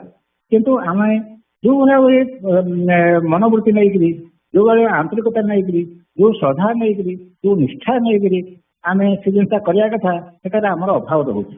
ଏପର୍ଯ୍ୟନ୍ତ ମୁଁ ଶାଖା କଥା ଉଭୟ ମିଶେଇ କହୁଛି। ଗୋଟେ ଆମର ନାରାୟଣ ଦେବଙ୍କ ପରେ ବୋଧେ ଉଚ୍ଚମାନର ଗବେଷଣା, ନୂଆ ଚିନ୍ତାଧାରା ଠାକୁର ଭାବକୁ ବୁଝିବାର ପ୍ରଚେଷ୍ଟା ଆମେ ଏପର୍ଯ୍ୟନ୍ତ କରିପାରିନା। ଏବଂ ଯଦି କିଏ ଗୋଟେ ଯୋଗୀ ଗୁରୁର ବା ଜ୍ଞାନୀ ଗୁରୁର ଗୋଟେ କଥାଟାକୁ ଆମକୁ ପଚାରିଲା, ଆଜି ଆମେ ଏ କହିବାର ଉଦ୍ଦେଶ୍ୟ ହେଉଛି ଠାକୁର ଧାରା ପ୍ରସାର ଯେତେବେଳେ ଆମେ କରିବାକୁ ଯାଉଛେ ବିଭିନ୍ନ ଲୋକଙ୍କୁ ଆମେ ଫେସ୍ କରିବାକୁ ପଡିବ। ସେମାନେ ଆମକୁ ପଚାରିବାକୁ ପଡେ, ଭାଇ ଏଇଟା କଣ, ସେଟା କଣ, ସେଟା କଣ, ସେଟାକୁ ବୁଝେଇ ଦେବାର ଆମକୁ ମଧ୍ୟ କ୍ଷମତା ରଖିବାକୁ ପଡିବ। ଏବଂ ଶାଖା ଲେବୁଲରେ ଏବଂ କେନ୍ଦ୍ର ଲେବୁଲରେ ଗୋଟେ ମୋର ପ୍ରତିଭାଇ ମୋର ମନେ ପଡୁଛି ସେଇ 1994 ଥିଲି 91 ମସିହା, ସେ ବିଶେଷ କରି ଯୁବକମାନଙ୍କୁ ନେଇକରି ଗୋଟେ ଗବେଷଣାତ୍ମକ ମନୋବୃତ୍ତି ନେଇକରି ଗୋଟେ ସେଣ୍ଟର କରିବା ପାଇଁ ଚାହୁଁଥିଲେ। ଏବଂ ମତେ ମଧ୍ୟ ପ୍ରତ୍ୟକ୍ଷ ଭାବରେ ସେ କହିଥିଲେ ଯେ ତମେ ସବୁ ମାନେ ଏଇ ଦିଗରେ ଖାଅ। ଆଉ ଅବଶ୍ୟ ସେ ବେଶୀ ଦିନ ରହିଲାନି ସେଟା, କିନ୍ତୁ ଏବେ ବି ମୁଁ ସମସ୍ତଙ୍କୁ ଅନୁରୋଧ କରୁଛି ଯେ ସେଇଭଳି ମନୋବୃତ୍ତି ଗୋଟେ ଯେମିତି ରିସର୍ଚ୍ଚ ସେଣ୍ଟର ବ୍ରେନ୍ ଭଳିଆ ଗୋଟେ ଜିନିଷ ସବୁଠି ଶାଖାରେ ସବୁଠି ରହୁ, ଯୋଉଠିକି ଠାକୁରଙ୍କ ଭାବର ଶିକ୍ଷା ଗବେଷଣା ହଉ ଏବଂ ତାର ପ୍ରସାର ମଧ୍ୟ ହଉ। ଯାହାଫଳରେ ଯିଏ ଯୋଉଠି ଠାକୁରଙ୍କ ଭାବର ଶିକ୍ଷାକୁ ଚାହିଁବ, ଜାଣିବାକୁ ଚାହିଁବ, ଆମେ ଯଦି ତାକୁ ବୁଝେଇ ଦେଇପାରିବା ସେଇ ଜିନିଷ କହିବାନି ଯେ ଏଇଟା ମୁଁ ପଚାରିଲି କେହି କହିପାରିଲେନି। ତେଣୁ ଆମ ସଂଘର ସେଇଭଳି ଭାବରେ ମାନବ ସମ୍ବଳ ଗଠିତ ହେବା ଉଚିତ, ସେ ଭାବରେ ଶିକ୍ଷା ଗବେଷଣା ହେବା ଉଚିତ। ଏବଂ ଆମେରିକା ସଂଘ ଆଜି କହିବାର ଉଦ୍ଦେଶ୍ୟ ଏ ଦିଗରେ ଅଗ୍ରଣୀ ଭୂମିକା ଗ୍ରହଣ କରୁ। ଏବଂ ଇଣ୍ଟରନ୍ୟାସନାଲ ସେଣ୍ଟର ଦିଲ୍ଲୀରେ ନା କ'ଣ ହେଲାଣି, ତେଣୁ ଆମେରିକାରେ ବି ତ ହେଇଛି କହିଲେ ଚଳେ। ତେଣୁ ଆମେ ସମସ୍ତେ ମିଶିକି କେମିତି ସଂଘ ସାଧନା ଯୋଉଟାକୁ ସେ ଠାକୁର ଗୁରୁତ୍ୱ ଦେଇଛନ୍ତି ସେଇଟା କରିକି ଆମ ନିଜ ଜୀବନରେ ଫୁଟେଇବା ସାଙ୍ଗେ ସାଙ୍ଗେ, ଅର୍ଥାତ୍ ମନୁଷ୍ୟତ୍ୱ ଦେବତ୍ୱ ଈଶ୍ୱରତ୍ୱ ଲାଭ କରିବା ସାଙ୍ଗେ ସାଙ୍ଗେ ସମସ୍ତଙ୍କୁ ସେଇ ଭାବରେ ଅନୁପ୍ରାଣିତ କରିକି ସମସ୍ତଙ୍କୁ ସେଇ ନିଜ ଲୋକର ନିଜ ଇଏକୁ ଫେରେଇ ନେବା ପାଇଁ ଯେମିତି ଆମେ ଚେଷ୍ଟା କରିପାରିବା। ଆଉ ଠାକୁର ଗୋଟିଏ ଲାଇନ ଖାଲି ପଢିଦେଇକି ରହୁଛି ଯେ ପ୍ରତ୍ୟେକ ଅଧିବେଶନରେ ଠାକୁରଙ୍କ ଆସନ ସ୍ଥାପନ କରି ତାଙ୍କୁ ଗୁରୁ ଜ୍ଞାନରେ ପ୍ରଣାମ ଆରତୀ ପୂଜାର୍ଚ୍ଚନା କରି ସୂତ୍ରପାଠ କୀର୍ତ୍ତନ ବନ୍ଦନା ଏବଂ ଧର୍ମଗ୍ରନ୍ଥି ପାଠ କରିବ। ଭଗବତ ବିଷୟରେ ଆଲୋଚନା, ମଠ ଆଶ୍ରମ ସ୍ଥାପନର ଉଦ୍ଦେଶ୍ୟ, ସେସବୁର ରକ୍ଷଣାବେକ୍ଷଣ ଉପାୟ ଚିନ୍ତନ, ଭାବ ବିନିମୟ, ଆଦର୍ଶ ଗୃହସ୍ଥ ଜୀବନ ସମ୍ପର୍କରେ ଆଲୋଚନା ସଂଘରେ ଅବଶ୍ୟ କର୍ତ୍ତବ୍ୟ। ଆଉ ସବୁବେଳେ ମୁଁ କହେ ଏବଂ ଏବେ ବି କହୁଛି ଠାକୁରଙ୍କୁ ଗୋଟେ ଲାଇନ ଯୋଉଟା କି ପ୍ରତ୍ୟକ୍ଷ ଠାକୁର ବିଦ୍ୟମାନ ଅଛନ୍ତି ଆମ ସାମ୍ନାରେ ଜୀବନ୍ତ। ଏଇ ଫିଲିଂଟା ଠାକୁର ଛୁଳ ଅବସ୍ଥାରେ ଥିଲାବେଳେ ତାଙ୍କ ପାଖରେ ଭକ୍ତ ବସିଛନ୍ତି ଏବଂ ସଂଘ କଥା ସେ କହୁଛନ୍ତି, ସେତେବେଳେ କହୁଛନ୍ତି ଯେ ଠାକୁର ସ୍ୱୟଂ ଉପସ୍ଥିତ ଥିଲେ। ଏଟା ଠାକୁର ନିଜେ କହୁଛନ୍ତି ଛୁଳ ଅବସ୍ଥାରେ ଭକ୍ତଙ୍କୁ, ଯେ ଠାକୁର ସ୍ୱୟଂ ଉପସ୍ଥିତ ଥିଲେ, ନିଜେ ଉପସ୍ଥିତ ଅଛନ୍ତି, ତାଙ୍କ ପାଖରେ ଭକ୍ତ ବସିଛନ୍ତି, କିନ୍ତୁ ସଂଘ ସାଧନା କଥା କହିବାକୁ ଯାଇ କହୁଛନ୍ତି ଯେ ଠାକୁର ସ୍ୱୟଂ ଉପସ୍ଥିତ ଥିଲେ ସଂଯମ, ଶ୍ରଦ୍ଧା ଓ ଭକ୍ତି ସହିତ ସମସ୍ତେ ଯେପରି ଉପବେଶନ, କଥୋପକଥନ ଓ ବ୍ୟବହାର କର ସଂଘରେ ସେହିପରି କରିବ। ଗୋଟେ ଗୋଟେ ୱାର୍ଡ ଇମ୍ପୋର୍ଟାଣ୍ଟ। ଠାକୁର ସ୍ୱୟଂ ଉପସ୍ଥିତ ଥିଲେ ସମସ୍ତେ ଯେପରି ସଂଯମ, ଶ୍ରଦ୍ଧା ଓ ଭକ୍ତି ସହିତ ଯେପରି ଉପବେଶନ, କଥୋପକଥନ ଓ ବ୍ୟବହାର କର ସଂଘରେ ସେହିପରି କରିବ। ମନେ କରିବ ଠାକୁର ସେଠାରେ ପ୍ରତ୍ୟକ୍ଷ ବିଦ୍ୟମାନ ଅଛନ୍ତି ଏବଂ ତୁମମାନଙ୍କ କାର୍ଯ୍ୟକଳାପ ପ୍ରତ୍ୟକ୍ଷ କରୁଛନ୍ତି। ଏଇଟାରେ ଆମର ଅଭାବ ରହୁଛି। ଏଇ ଯୋଉ ମନେ କରିବ ସେଠି ପ୍ରତ୍ୟକ୍ଷ ବିଦ୍ୟମାନ ଅଛନ୍ତି, ଆମମାନଙ୍କର କାର୍ଯ୍ୟକଳାପ ପ୍ରତ୍ୟକ୍ଷ କରୁଛନ୍ତି, କରୁନା ଆମେ କରୁନି ଏ କଥା ନୁହଁ, କିନ୍ତୁ ଯୋଉଭଳି ଭାବରେ 100% ହେବା କଥା ସେଇଟା ହଉନି। ଆଉ ତାପରେ ସଭାପତି ସମ୍ପାଦକ ରହିବେ, ଯଦି ବୈଠକରେ ନିମନ୍ତ୍ରଣ ହବ, ତୁମେ ଯଦି ଠିକ ଭାବରେ ସଂଘର ଅଧିବେଶନ କରିପାର ତାହେଲେ ଅତିରେ ତାର ଫଳ ଲାଭ କରିବ। ଠିକ ଭାବରେ ସଂଘାଧିବେଶନ କଲେ ଗୁରୁକୁ ପ୍ଲାବନ ନ ଆସି ରହିପାରିବ ନାହିଁ। ଆଶୀର୍ବାଦ କରୁଛି ତୁମମାନଙ୍କର ସଂଘ ସାଫଲ୍ୟମଣ୍ଡିତ ହଉ। ତେଣୁ ଯଦି ଆମେ ଏଇଟା କହିଲେ ଠିକ ଭାବରେ ସଂଘାଧିବେଶନ କଲେ ଗୁରୁକୁ ପ୍ଲାବନ ନ ଆସି ରହିପାରିବ ନାହିଁ, ଆମେ ଯଦି ଅନୁଭବ କରୁଛୁ ଯେ ହଁ ପ୍ଲାବନ ଠିକ ଭାବରେ ଆମେ ଆସିପାରୁନାହିଁ, ତାହେଲେ ଏଇଠି ଯୋଉ ଠିକ ଭାବରେ ଆମେ କରିପାରୁନାହୁଁ ଏଇଟା ଟିକେ ଆତ୍ମସମୀକ୍ଷା କରିବା କଥା। ଏବଂ ଏଥିରେ ହତାଶ ହବାର କିଛି ନାହିଁ, କାହିଁକିନା ଗୋଟେ କଥା କୁହାଯାଏ, ଗୋଟେ ଗ୍ଲାସ ଟାକୁ ଅନେକ କହନ୍ତି ହାଫ୍ ପଜିଟିଭ ନେଗେଟିଭ ମେଣ୍ଟାଲିଟିରେ ପଜିଟିଭ ବାଲା କହିବେ ହାଫ୍ ଫିଲ୍, ନେଗେଟିଭ ବାଲା କହିବେ ହାଫ୍ ଏମ୍ପ୍ଟି, କିନ୍ତୁ ଆହୁରି ଯିଏ ସୁପର ପଜିଟିଭ ସିଏ କହିବ ନୋ ହାଫ୍ ଏମ୍ପ୍ଟି ନୁହଁ, that is also field with air. This half is filled with water, but other half is also filled with air. ସେ ଏମ୍ପ୍ଟି ବୋଲି କେବେ କହିବ ନାହିଁ। ସେମିତି ଆମର ଯାହା ବି ଅଛି ଆହୁରି ଅଧିକ ଦିଲ୍ ମାଙ୍ଗେ ମୋର୍, ଏଇଭଳିଆ ଭାବରେ ଆମର ଯୋଉ ନାହିଁ ଇଏ ଯୋଉ ଟିକେ ଆମର ଅଭାବ ରହୁଛି ତାକୁ ଆହୁରି କେମିତି ଆମେ ତାଙ୍କ କଥାରେ ଚଳିକିରି ବଢେଇ ପାରିବା, आज अवसर में ठाकुर पाखे प्रार्थना करने संगे संगे सब भाई मान भितर से शक्ति भरी दिंतु जो संघ साधना कथा सी कहते आम जमी अक्षर थे सी जो आदेश को पालन कर सेवा नियुक्त करूँ ये प्रार्थना दियो। जय जयगुरु शुभेन्दु भाई जयगुरु भाई कौन भाई हाँ या कौन आप कर हाँ आम ताले मुझे सुविधा समय चाहे केमी अच्छी नेक्स्ट को आप संगीत को नेक्स्ट बहुत कथा कहबार कि समय तो लिमिटेड। हाँ आज्ञा आज्ञा आज्ञा भाई आम पिला प्रोग्राम आरंभ तो अलरेडी आसिक लाइन अपेक्षा करी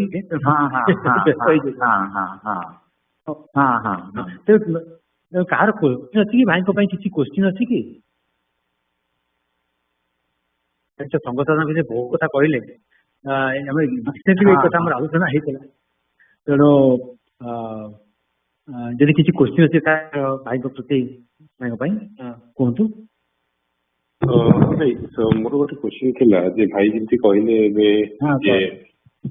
आपण समय जमी फिल करूले जो संघ साधना जमी होता कमी कमी जाऊँगी जेहेतु वरिष्ठ हिसाब से आप कौन फिल करमी माने सजाड़ी हम सहीटा हूँ माने पढ़ी जिते ज्ञान रखली लाभ ना जब आचरण आम न रखा तो सीटा तेना आपको केमी कौन फिल करमी माने सुधारी हम जिनसा फिलिंग ये प्रथम कथा ठाकुर आमर लक्ष्य पर्याप्त पूरण कर प्रथम जे लक्ष्य कौन ना ठाकुर कौन चाह सेवा कि त्याग करने प्रस्तुत देह मन प्राण आम जानते समस्त आम पर्याप्त कर तेणु आमर से लक्ष्य जो एकमात्र ठाकुर ये आम 100% से लक्ष्यटा को स्थिर कर पार्न थे गोटे मुझे आप ना कौन आम जीवन जमी गोटे ड्रॉइंग रूम रे विभिन्न प्रकार आइटम सब थाए ये सब अच्छे अमुक अच्छी तमुक अच्छी आमती आप जीवन रूपक ड्रॉइंग रूम रे ठाकुर गोटे आइटम जमी डेकोरेटिव आइटम अन्य जिन भी अच्छी तादे ठाकुर भी अच्छा कि ठाकुर आम एकमात्र आइटम नुह अर्थात आम अन्य जिन ठाकुर सब जिन मूल कर जिनस को उद्देश्य आम करपारनु जमीक अन्य जिन जो ठाकुर येटा को जमी कहती जब संघ पूजा को आम गोटे ओळी आसीचु ताले पुणी से दुकान कथा कोठे आसला से अमुक काम कथा कोठे आसला कसला केमी ताने आमर से समय आम वैश्विक जिनस को मुंडे पुरेदेलु गुरुत्व देदेलु ठाकुर आम लक्ष्य हेले ना तेणु मत लगे जे आमर ठाकुर आम जो एकमात्र लक्ष्य कथा कहूँ से 100% होना ठाकुर भी चाहिए गोटे कहते मुझे तुमको छोड़ना भल पाइबा चाहे तुम तो मत भूली जाए बेस आराम रही पार निद्रा जापर ताले यहाँ कौन भल पाइबार लक्षण तेणु आम आमर संसार बोली किसी ना गोटे जगह मो समय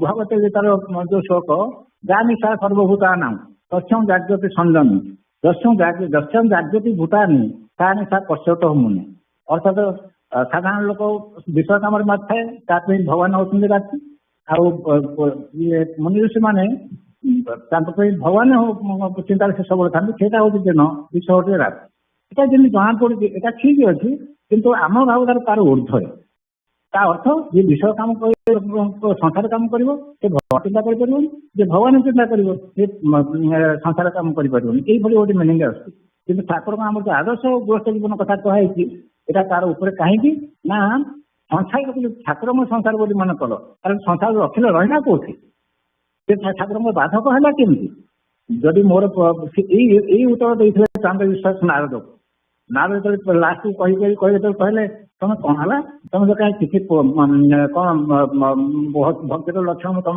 देखिपार किसी तुम से स्त्री पिला मतिकी रही मतिकी रही ତମେ ଏତେ ମୋହ ସଂସାରରେ ମାତିକି ରହିଛ କିନ୍ତୁ ଏଇ କଥା କହିଲେ ସିଏ ଉତ୍ତର ଦେଇଥିଲେ କଣ କହିଲେ ମୁଁ ମୋ ଲାଙ୍ଗୁଏଜରେ କହୁଛି ୱିଥ୍ ୟୋର ୱାର୍ଡ। ଆଉ ମୁଁ ସ୍ତ୍ରୀ ପୁତ୍ରଙ୍କ ମାତିକି ରହିଛି ମୋହ ମାୟାରେ ମାତିକି ରହିଛି। ଏଇ ସ୍ତ୍ରୀ ପୁତ୍ର କିଏ? ଏଇ ସ୍ତ୍ରୀ ପୁତ୍ର ମତେ ଭଗବାନ ଦେଇଛନ୍ତି। ତେଣୁ ଭଗବାନ ଯେତେବେଳେ ମତେ ୟାର ଦେଇଛନ୍ତି ଏମାନଙ୍କ ଯତ୍ନ ନେବା ମୋର କର୍ତ୍ତବ୍ୟ, ମୋର ଭଗବାନଙ୍କ ସେବା। ତେଣୁ ଆପଣ ଏଙ୍କ ଯତ୍ନ ନେବେ କି? ଯଦି ନେଲେ ମୁଁ ଏଇ ମୁହୂର୍ତ୍ତରେ ଚାଲିଲି। ତାପରେ ନାରଦ କହିଲେ ହଁ ମୁଁ ଯତ୍ନ ନେବି। ତେଣୁ ଆମର ସଂସାର ତ ଯଦି ପ୍ରତି ଯୋଉଠି ଆମେ ଯେକୌଣସି କାମ କରୁଛେ ଇଏ କରୁଛେ ଯେ ମାଇନସ ଭଗବାନ ହେଇଗଲେ ସେ ହେଲା ସଂସାର, ଯଦି ପ୍ଲସ ଭଗବାନ ହେଇଗଲେ ସେ ହେଲା ସେବା। ତେଣୁ ଆମର ଆଦର୍ଶ ମାନେ ପ୍ରତ୍ୟେକ କାର୍ଯ୍ୟ ଯେତେବେଳେ ପାଠ ପଢଉଛି ପିଲା ହଉଛନ୍ତି ମୋର ଭଗବାନ, ଯେତେବେଳେ ଡାକ୍ତର ହେଇଛି ରୋଗୀ ସେବା କରୁଛି ରୋଗୀ ହଉଛନ୍ତି ମୋର ଭଗବାନ, ଯେତେବେଳେ ପ୍ରତ୍ୟେକ ମୋ ବାପା ମା ଭାଇ ଭଉଣୀ ପିଲା ସମସ୍ତେ ସେଇ ଠାକୁର ତାଙ୍କରି ଦେଶରେ ଆସିକି ମୋର ସେବା ଗ୍ରହଣ କରୁଛନ୍ତି। ତାହେଲେ ସଂସାରରେ ରହିଲା କୋଉଠି? ରାତି ରହିଲା କୋଉଠି? ଆମ ପାଇଁ ରାତି ବୋଲି କିଛି ନାହିଁ, ଆମ ପାଇଁ ଦିନ ହିଁ ଦିନ। ତେଣୁ ଆମ ଏଇ ଭାବନାରେ କିନ୍ତୁ ଆମେ ପ୍ରତିଷ୍ଠିତ ହେଇପାରୁନାହିଁ। ପ୍ରତ୍ୟେକ ନିଶ୍ୱାସ ଆମର ଯୋଉ ପରିବେଶରେ ଆମେ କରୁଛେ ଠାକୁରମୟ ବୋଲି ଆମେ ଚିନ୍ତା କରିପାରୁନାହିଁ, ଯାହାଫଳରେ ଆମର ଦୁର୍ବଳତା ରହୁଛି। ସେ ଗୋଟେ ସାଧାରଣ ସେଇଥିପାଇଁ କହିଲି ଯେ ସଂଘ ପୂଜାରେ ଯୋଉ ଭାଇ ମା ଆସୁଛନ୍ତି ଆମେ ତାଙ୍କୁ ବଡ ସାନ ଆମ ସବୁ ଦେଖୁନେ, କିନ୍ତୁ ସେ ତାଙ୍କୁ ଠାକୁରଙ୍କ ଦୃଷ୍ଟିରେ ଦେଖିକିରି ତାଙ୍କୁ କଣ ସେବା କରିବା, ଭକ୍ତି କରିବା, ସମ୍ମାନ ଦେବା, ସେବା କରିବା, ଏସବୁ ଜିନିଷ ଯେମିତି ମୁଁ କହିଲି ଯେ କାହିଁକି ସେଇଟା ଯେତେବେଳେ ଆମେ ଦେଖୁଥିଲୁ ସେଇ କୁହନ୍ତୁ ବାଇଧରାଇ କୁହନ୍ତୁ କି ପଟଭାଇ କୁହନ୍ତୁ ସେ ଜିନିଷ କେମିତି ବର୍ତ୍ତମାନ ଟିକେ କମିଗଲା। ବେଶୀ ୱାର୍ଡ ଅନ୍ୟ କଠୋର ୱାର୍ଡ ବ୍ୟବହାର କରିବେନି, ଟିକେ କମିଗଲା ଲାଗୁଛି। କାହିଁକି ନା ଆମର ଠାକୁରଙ୍କ ଭାବନାଟା ଭକ୍ତକୁ ଦେଖିଲେ ଠାକୁରଙ୍କ ଭାବନା ଯେମିତି ଆସିବା କଥା ସେମିତି ଆସୁନାହିଁ। ଏବଂ ଆମେ ଠାକୁରଙ୍କୁ ସଂଘ ପୂଜାକୁ ବେଳେବେଳେ ଆସିବାରେ ଅବହେଳା କରୁଛୁ, ଆଉ ବେଳେବେଳେ ଅନ୍ୟ କାମ ପାଇଁ ମଧ୍ୟ ଗୁରୁତ୍ୱ ଦେଇକି ପଳେଇ ଯାଉଛୁ। ତେଣୁ ଏ ଦିଗଟାକୁ ଟିକେ ନଜର, ଏଇଟା ବିଶେଷ କରି କର୍ମକର୍ତ୍ତାଙ୍କର ମଧ୍ୟ ୟା ପରେ ବିଶେଷ ରୋଲ ରହିଛି। କର୍ମକର୍ତ୍ତା ମଧ୍ୟ ଜବରଦସ୍ତି କିଛି କରିପାରିବେନି, ଯୋଉଠି ଅସୁବିଧା ହଉଛି ଠାକୁରଙ୍କୁ ପ୍ରାର୍ଥନା କରିକିରି ଯଦି ଆମେ ଠିକ ଟିକେ ଚେଷ୍ଟା କଲେ ଆଉ କିଛି ନିଶ୍ଚିତ ଭାବରେ ଉନ୍ନତି କରିପାରିବା। ଆଉ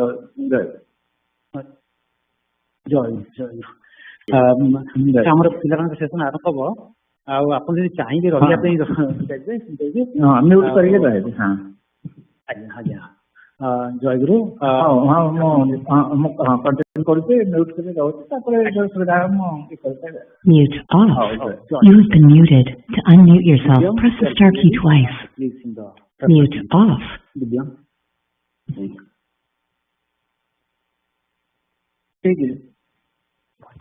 You have been muted. To unmute yourself, press the star key twice. बंधु तुमे मोरा हेरी बापथर साथी, हेरी बापथर साथी, आसी बापथर बंधु तुमे मोरा हेरी बापथर साथी,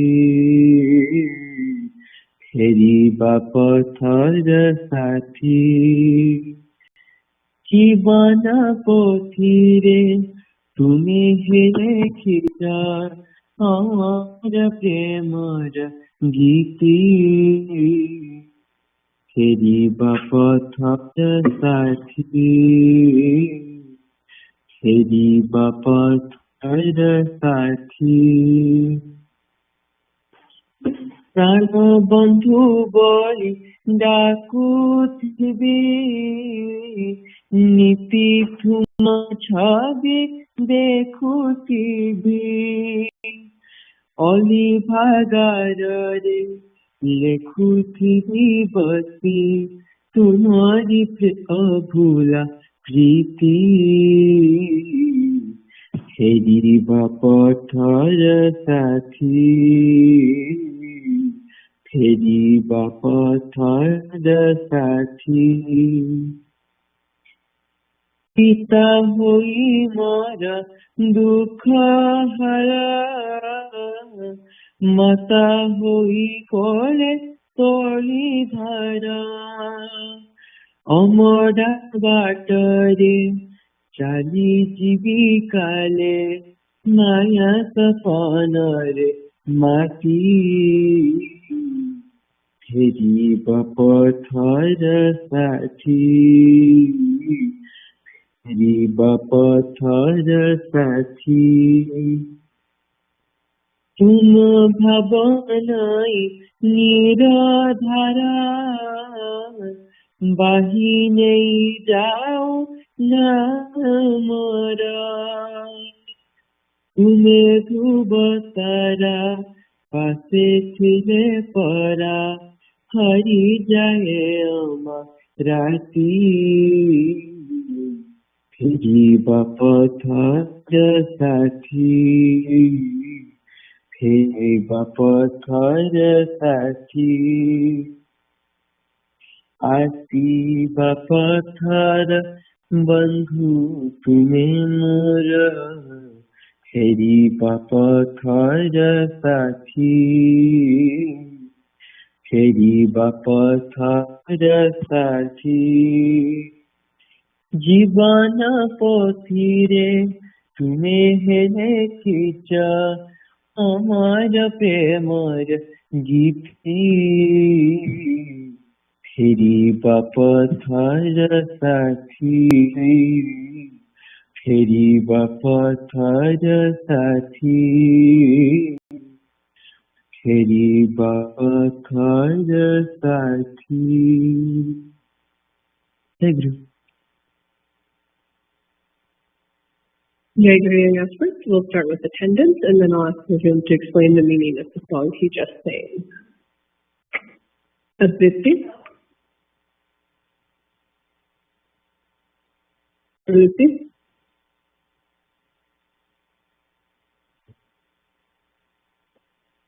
Adhyasa. Jai Guru Adhyasa nahi. Jai Guru. Aisi. Jai Guru. Jai Guru Anjik.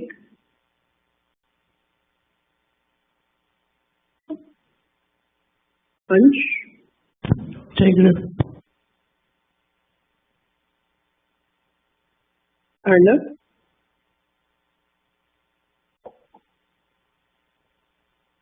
Aryan.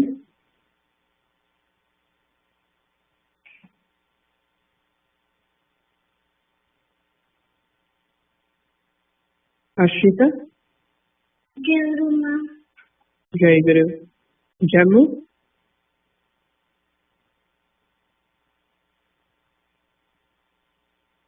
Mute off.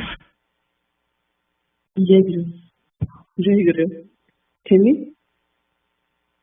Jai Guru. Jai Guru. Jagra. Jai Guru. Jai Guru. Naitik. Jai Guru Adhyasa. Jai Guru.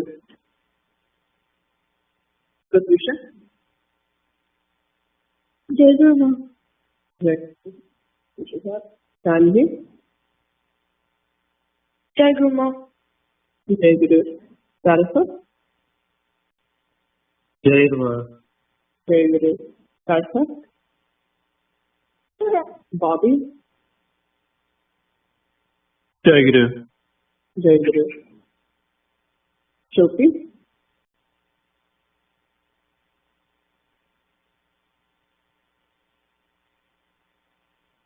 Treya.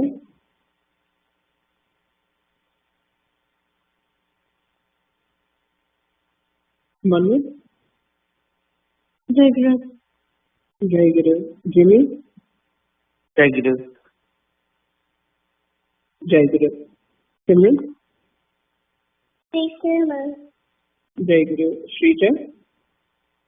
Jai Ma. Jai Guru. Suhani.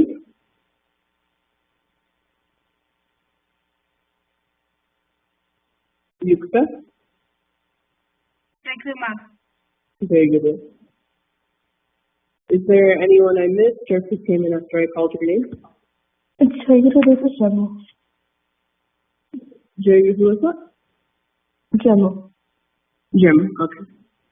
Jai Guru. Jai Guru, this is Aryan. Jai Guru Aryan.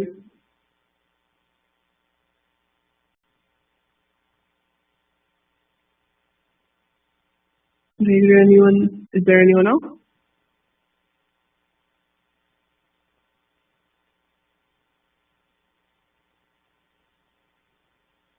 Okay. Vivian, can you go ahead and explain the meaning of the song you just sang? Thank you. The meaning of the song is, "You're my friend from birth to death, composing the songs your love is no close. Take my sorrows as a father, with me like a mother. As in always, your love a river in which I sail my boat. You're the North Star Polaris, there to guide me in my darkness." Thank you. Jai Guru, thank you. That was another beautiful song reminding us of all that Thakura is to us, which is, he really does embody all of those things for us. He is our dearest friend. He's our parent. He cares for us unconditionally, loves us unconditionally, guides us, as he is everything for us.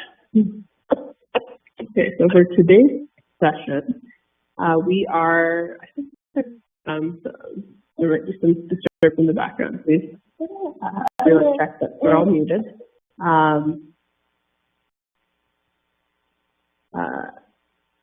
So we are continuing to read the Gita. Today we finished chapter 5 months ago and summarized it last month. We are going to start chapter 6 today. Chapter 6, in various translations, is, I've seen it titled either Science of Self-Realization, Jnana Yoga, Yasa Yoga. It is going to, so in chapter 5, we discussed the pathway, which is best for us, which was Lord Krishna said Karma Yoga, rather than taking to full renunciation. And this chapter 6 is going to go to the practice of, it's like after Karma Yoga, he's going to describe the practice of meditation, which we've discussed at other points when we were discussing, a few years back, but this is where that comes in. Today we're not really going to get into it. Today we're going to do first 9 verses, which is transitioning from what we learned in chapter 5, what Lord said in chapter 5, and move into the science of self-realization and discussion of meditation. So for that, let's go ahead and hopefully you have last night. Hopefully you guys have this in front of you. Let's go ahead and read this. Manu, can you go ahead and read the verses today? Yes. Bhagavad Gita, chapter 6, part 1. The Supreme Lord said, "Those who perform prescribed duties without desiring the results of their actions are actual sannyasis and yogis, not those without prescribed duties or those who have abandoned bodily activities. What is known as sannyas is non-different from yoga, for none become yogis without renouncing worldly desires. For the soul who is aspiring for perfection in yoga, acts are said to be the means. For the sage who is already elevated in yoga, tranquility in meditation is said to be the means.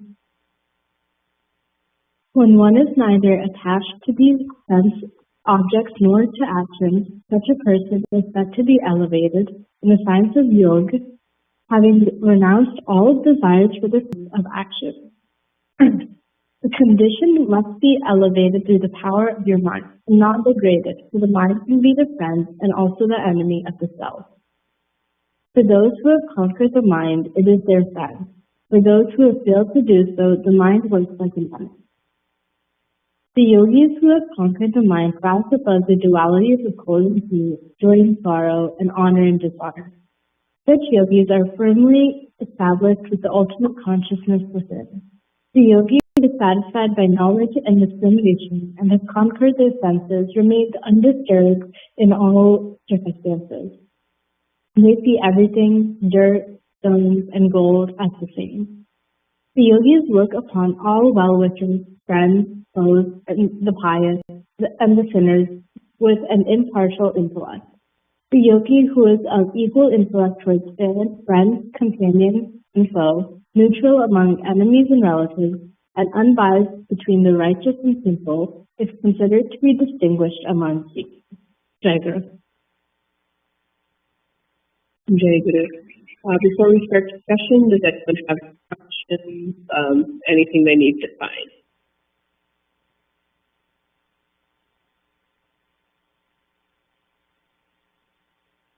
Okay, if not, we'll just go through the lines normally do. So starting from the first line, Lord Krishna defines who gets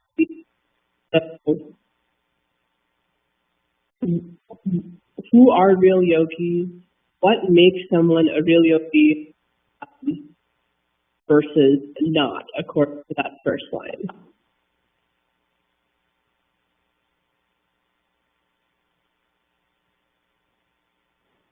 Jimmy, according to that first line, what makes someone a real yogi?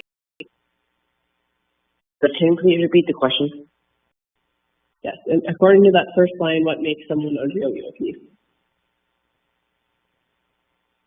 Can you repeat the question again? According to that first line, what makes someone a real yogi? I don't know. Yeah, that's okay. We can ask someone else as well and come back. How about Shrija, what does it say? What makes someone a real yogi? Jacob, what makes someone a real yogi is not those who prescribe duties, which are actual sannyasi. Yeah, so it's what makes them a real yogi is not just renouncing and not having prescribed duties or just abandoning things.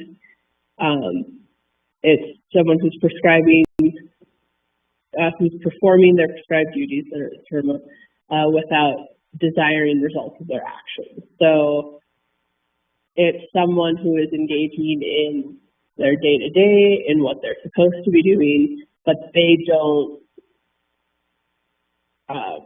they're not engaged in such a way that they expect anything out of it. It's like what we talked about in chapter 5, which is, we talked about various times, where you're going about your life, but for example, you could be dedicating all of those actions to chakra or something like that. So that's that. And then in the second half of this, it says that it is not someone, a true yogi, a true renunciate, is not someone who just doesn't have prescribed duties or who has simply abandoned all bodily activities. What does that distinction mean? So how is it different to perform your duties without desired results of actions versus just not having duties or just abandoning all activities?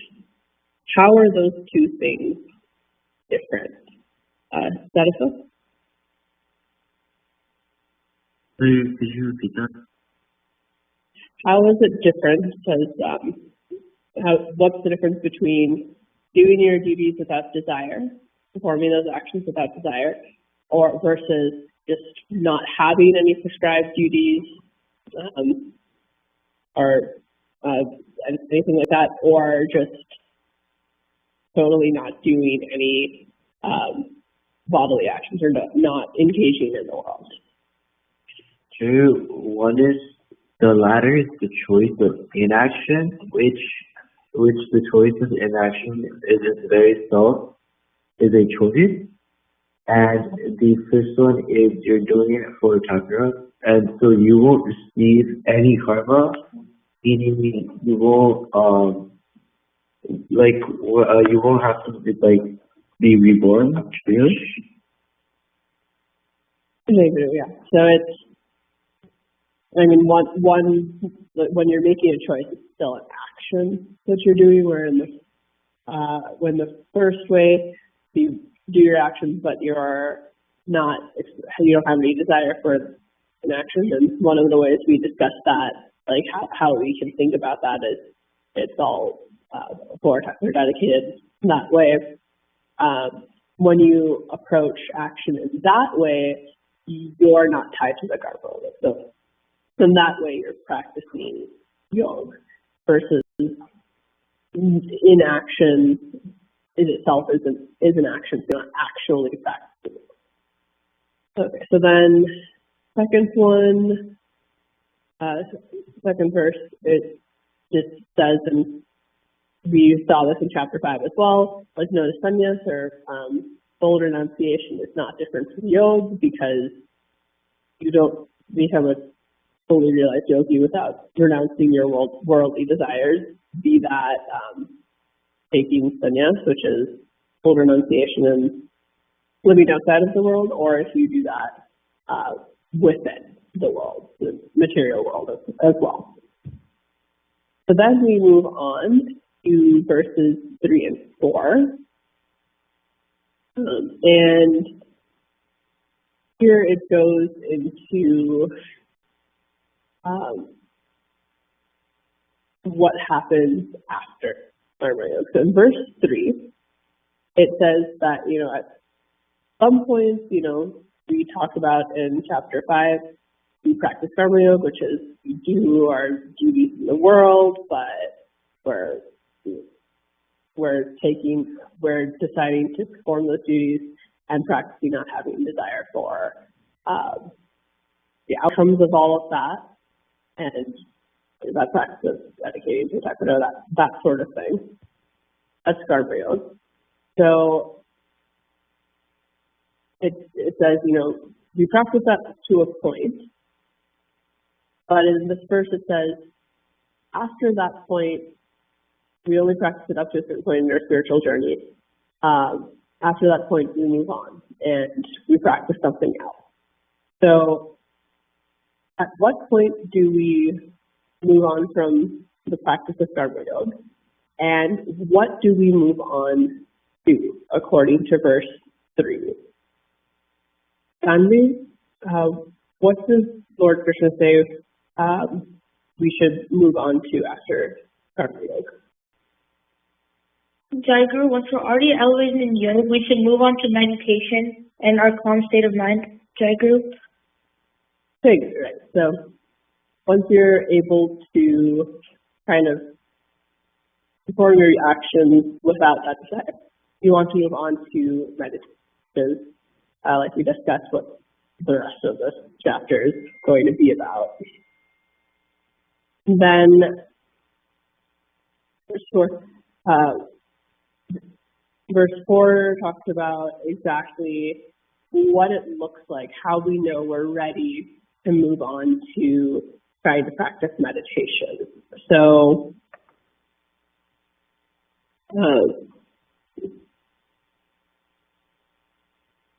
Simran, according to verse 4, how do we know, or what does it look like when someone is ready to move on to practicing meditation?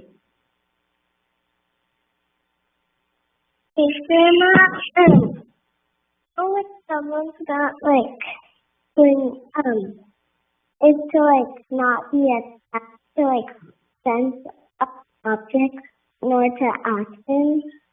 So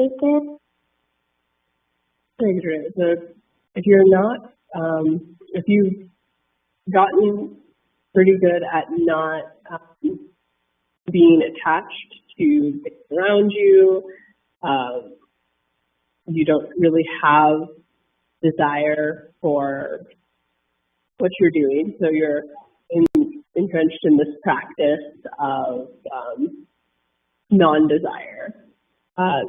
Then once you've connected that, it's the Lord Krishna saying, then you're ready for meditation.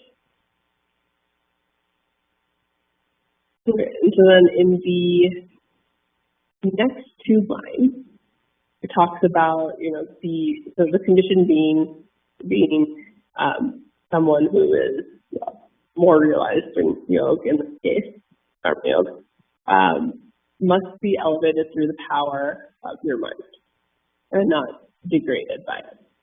So it says here that the mind can be both an enemy and a friend in spiritual practice. I see.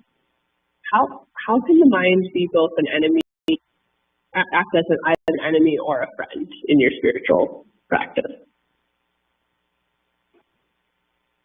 In here, it says like how if you are unattached to the things around you and you follow only chakra and do your duties, then the mind can be your friend, meaning it will help you throughout your spiritual journey. But those who are like attached to material things, here it says they have failed to do so, and so their mind will be against them, and like not be helpful as a helpful Jagur. You're right. So if so your mind can be really helpful if you kind of trained it to the spiritual practice of non-attachment and all of that sort of thing. If it's trained you to pick your mind in that way, it could be really helpful when you go on to the next step. Understand? But if it's not under control, your mind does play tricks on you. If you're attached to something, it can make life very difficult. I'm sure the spiritual journey is very difficult. So we've all had points in time where we feel like our own mind against us or making things more difficult. It's making that we're thinking about things in a way that's not productive for us. We probably all had points. We felt like our own minds are not helping us out. And that can be true just the day-to-day when you're not really thinking spiritually, and that's also true when you're going about spiritual practices. Some of you have tried meditation, and some days your mind does not work with you, and some days when you undergo that practice. So, moving on to verse 7, what happens when you have conquered the mind? Aryan, what happens when you conquer the mind?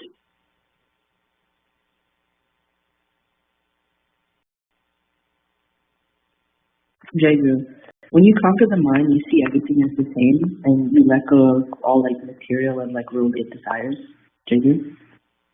Yes, you do. And also, why do you think that happens?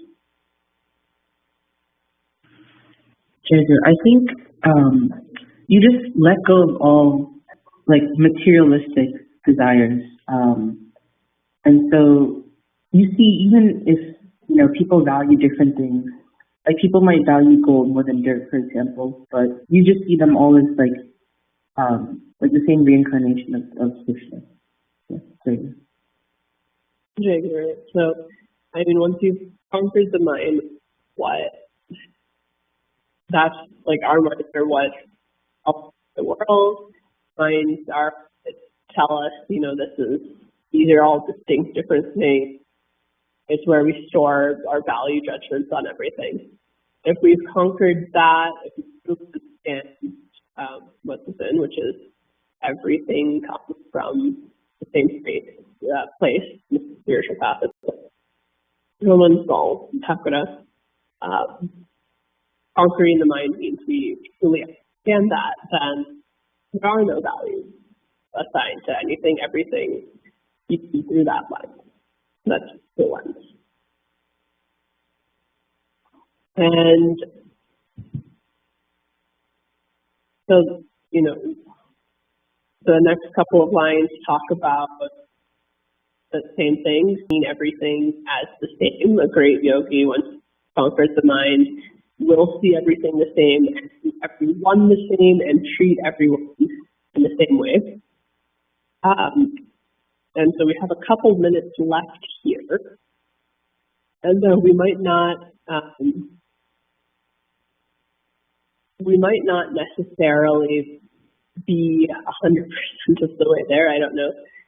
We're all feeling we are on our spiritual journey, but even if we don't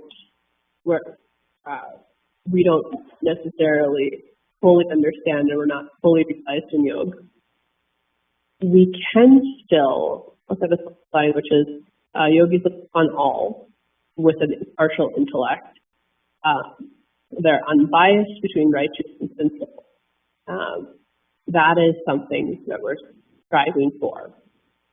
So just thinking about that, that's something we can try to strive for in our own day-to-day as we work on things. Jamu,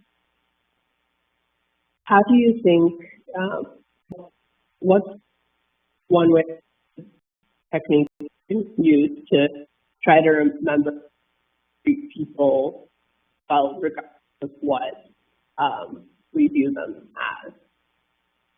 Jillian, can you repeat the question? Your voice was like kind of cutting out on my phone. Okay, sorry. So how do you think we can treat people with equanimity, even if we're not fully realized? Jayu, I think we can reach people by just saying like what we believe in. So for example, like we can tell like what Thakura's philosophies and his teachings are to other people and seeing that if it really connects with them. Maybe. We can keep Thakura's teachings and such in mind, and think of other people through that lens when we're interacting with them. So be that talking about spiritual things with other people, we can find connections, even if we don't believe necessarily the exact same thing. Most people and most religions have basic core tenets that treat each other nicely, that sort of thing. So we can kind of try to find commonalities with other people and think about those sorts of things, talk about those sorts of things, and that might help us see things more clearly and elevate that. So with that, we are out of time. And I believe Saraswata has something to do. So Saraswata, when you're ready. Yeah, you go.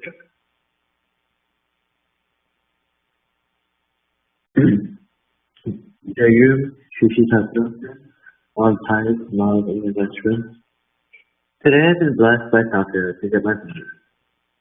I am currently in the last month of my sophomore year of high school. This year has been full of ups and downs in both school and home. Recently I've gotten closer to Thakura. I've started to do more seva for Thakura. With AP exams and semester exams coming up, I'm hoping I'll still be able to do morning puja and be able to spend time doing seva for Thakura. Recently, I've been able to do morning puja completely by offering moga and water to Thakura, and I think it's brought a new aspect to my life which I really enjoy. I pray to Thakura that he'll be able to instill me with devotion, and that I'll be able to use the things that I've learned in Young Aspirants and in his books in my life. Jai Guru. Jai Guru. Can everybody hear me? because we have been going off and on mute, so I don't know where we are. Jai Guru.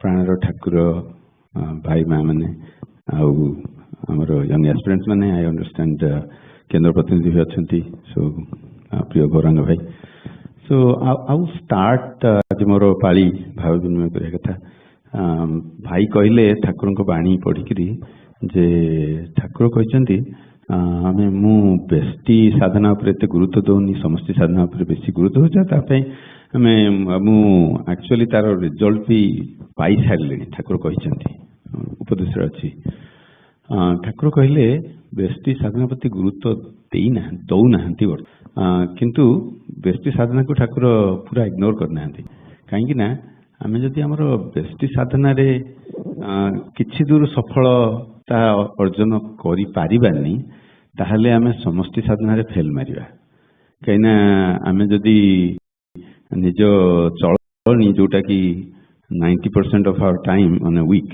And may be 10% 5% आम संघरे जोग दौचे जदि से 95% आम ठीक करनी ताहले ये 5% बेलू आम फेल मारिबा तेणु जदिओ ठाकुर बेष्टि साधना प्रति गुरुत्व देना समष्टि साधना बा संघ साधना उपर बहुत गुरुत्व देइचंती किंतु आमे जदि बेष्टि साधना ठीक भाव में करबानी ताहले समष्टि साधना हो पारिबानी that is what I kind of feel ता उपरे आज किछि कथा कहि निज कथा उपरे विवेकानंद गोटे बाणी मन पड़ुची so I will not try to mess it up so तार अर्थटा कहूँ विवेकानंद गोटे जगह कहते जे आम ये लाइफ रे आम जो बंचीचे चलुचे डिवाइन को सांगे ऑर्डिनरी रिलेशनशिप करवा ऑर्डिनरी लोक सांगे डिवाइन रिलेशनशिप करवा ता अर्थ से कहते आम ठाकुर सहित संपर्क रखा ठाकुर आमर बापा ठाकुर आमर बंधु इत्यादि इत्यादि आम घर लोक पिला छुआ से सहित संपर्क रखा ये हूँ ठाकुर पिला आम घरे जन्म होती आम ताकू पालन कर दायित्व ग्रहण करूँ इत्यादि इत्यादि ताहले कौन हुए ना आमर नेचुरल जो इनस्टिंक्ट आमको धीरे धीरे संसार भीतर को टाणिक नहीं जाऊँगी we get out of that आमको नेचुरल इनस्टिंक्ट है ये मो पुओ ये मो झी आप मोर करिया दरकार so you jump in and try to solve their problems and get more entangled, more involved in the process. So reverse that. ये होचन ठाकुर को पिला Thakur actually instead of thinking Thakur is full of divinity, which he is, we naturally have that instinct that Thakur is full of divinity. We say nahi Thakur hochon mo bappa, Thakur hochon mor bandhu.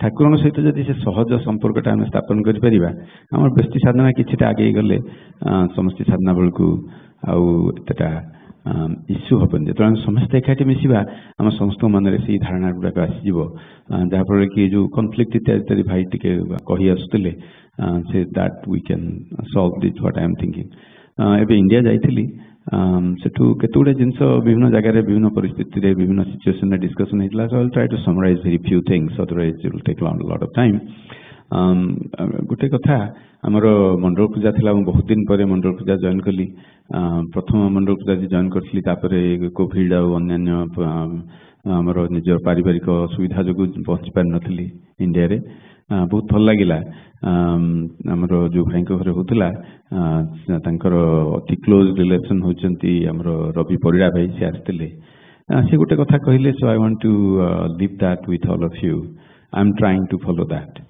I am actually adding something to it से कहले आम कहलु कि आप बहुत पुराना सी होती आमर नुआ करी जो आरंभ है पुरस्चरण सी होती प्रथम बैच शरत भाई सी इत्यादि अन्य भाई मैंने के जन अच्छा 7-6 जन थे से तो कहले आप एत दिन है पुरस्चरण कर सारे साधना कर किसी कहतु आमको से कहले जोड़िए कथा कह बेच नहीं they are like start with one neither and to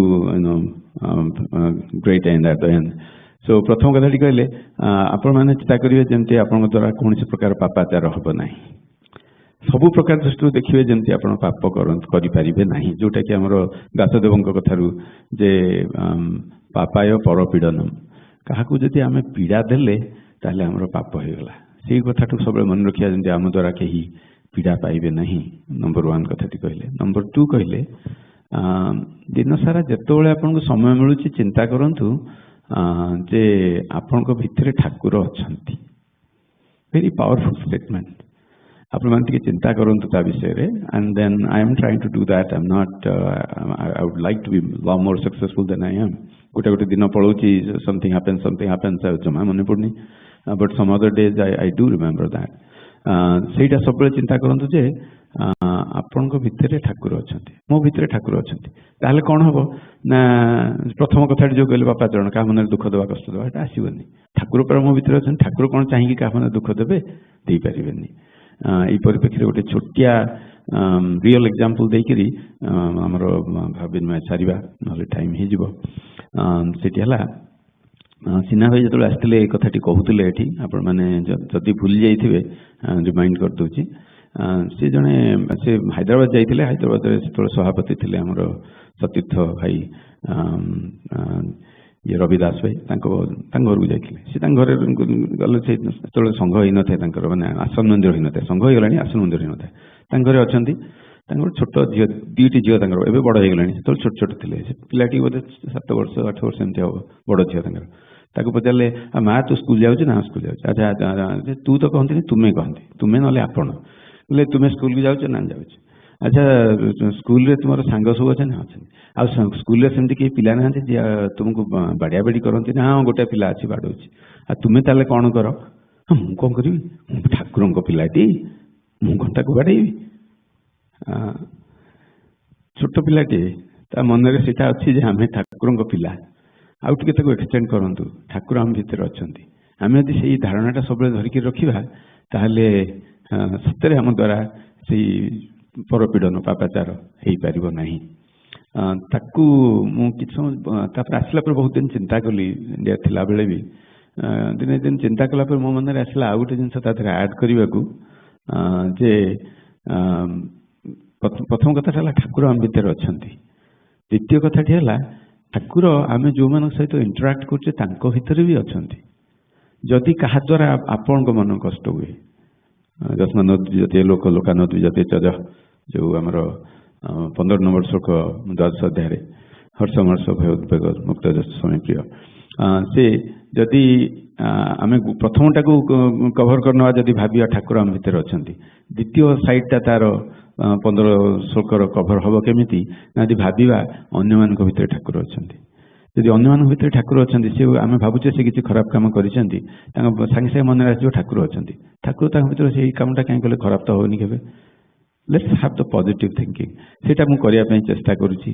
ଆଉ ଆପଣମାନଙ୍କୁ ଅନୁରୋଧ କରୁଛି ସମସ୍ତେ ଟିକେ ସିରିୟସଲି ଚିନ୍ତା କରନ୍ତୁ, is this something you can try. It's not very difficult thing to do, maybe difficult, but it shouldn't be that difficult. ଖାଲି ମନେ ପକେଇ କରିବା କଥା।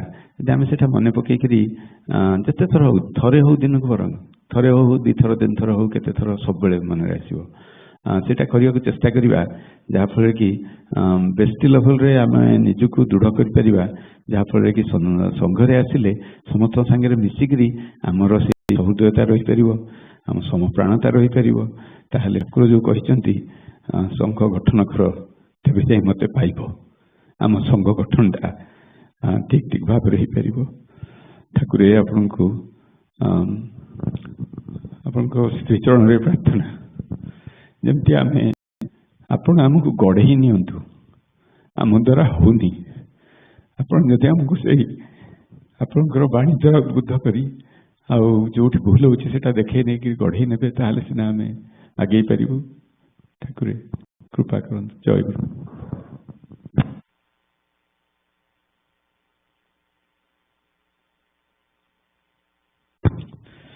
ଠାକୁର ଭାଇ ମାନେ ଆଉ ୟଙ୍ଗ ଆସ୍ପିରାଣ୍ଟସ୍ ମାନେ, ଠାକୁରେ ଆମର ସଂଘ ପୂଜା ଅଧିବେଶନ ଶେଷ ହେବାକୁ ଯାଉଛି।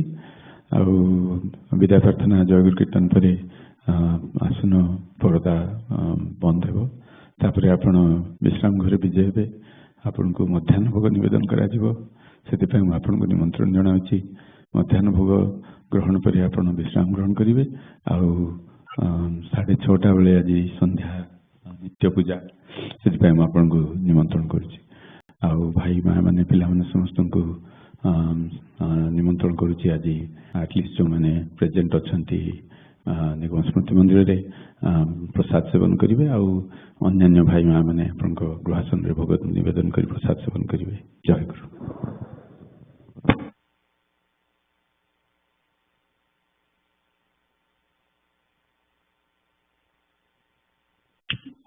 Jai Guru.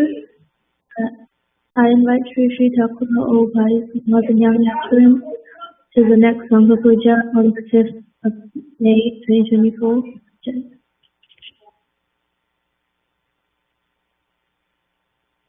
जय गुरु। प्राणर ठाकुर श्रद्धेय भक्त भाई माँ मैंने और पिला मैंने हमारा आसंता संघ पूजा मे मास 5 तारिख दिन जाऊँगी। मु प्रत्युष चिन्मयी माँ तरफ आम आपण मानक समस्त ठाकुर विनीत अनुरोध जनावु। आपण मैंने समस्ते आसंता संघ पूजा जोगदे आम मान को कृतार्थ करेंगे और सेवा पूजार सौभाग्य देवे। जय गुरु। जय गुरु। प्राण ठाकुर भाई माँ मैंने मैंने आमर संघ पूजार आम सेवार पालिया हिसाब से मो सेवार कि अन्य सेवक सेविका मान सेवार जहाँ कि त्रुटि रही है ठाकुर आपण स्वगुण आमको क्षमा प्रदान करूँ। आउ भाई माँ मान पाखे नवेदन जदि आप किसी भूल रही जाए से आपण स्वगुण क्षमा प्रदान कर।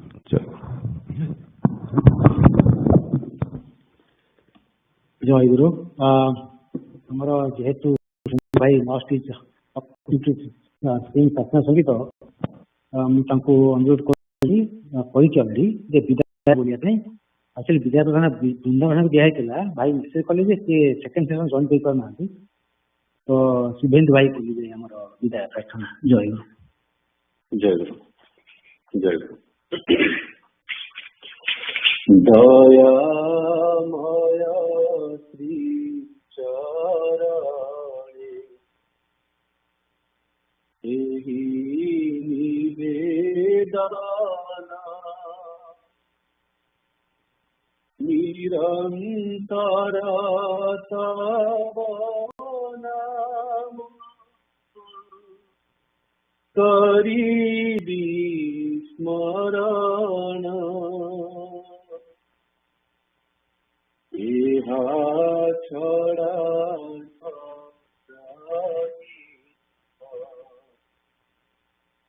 इतर कामना एहि मात्र भिक्षा मोर एतिकी प्रार्थना तुमे प्रभु मोहि दास एहि अहंकार तुमे प्रभु मोहि दास एहि अहंकार एकमात्र जीव प्रबल संस्कार एकमात्र जीव प्रबल संस्कार एथि लगी जेबे काले न मिले मुक्ति एथि लगी जेबे काले न मिले मुक्ति तथापि रखिबी मने अनंत कृपति तथापि रखिबी मने अनंत कृपति तुम्हारी दृष्टि भीतरे तुम्हारी जगते तुम्हारी दृष्टि भीतरे तुम्हारी जगते पड़ी जानी ताही तुम्हारी इंगिते प्रभु पड़ी जानी ताही तुम्हारी इंगिते ध्वंस परे रचनार अभिनव रूप ধ্বংস পরে রচনার অভিনব রূপ দেখি দেখি আসি জীব অচল স্বরূপ দেব দেখি দেখি আসি জীব অচল স্বরূপ পীড়াই ন পারে দেবে তব যন্ত্রে স্বর পীড়াই ন পারে দেবে তব যন্ত্রে স্বর তব নামে বাই দিবি ভক্ত বীণা মোর প্রভু তব নামে বাই দিবি ভঙ্গ বীণা মোর শুণু বন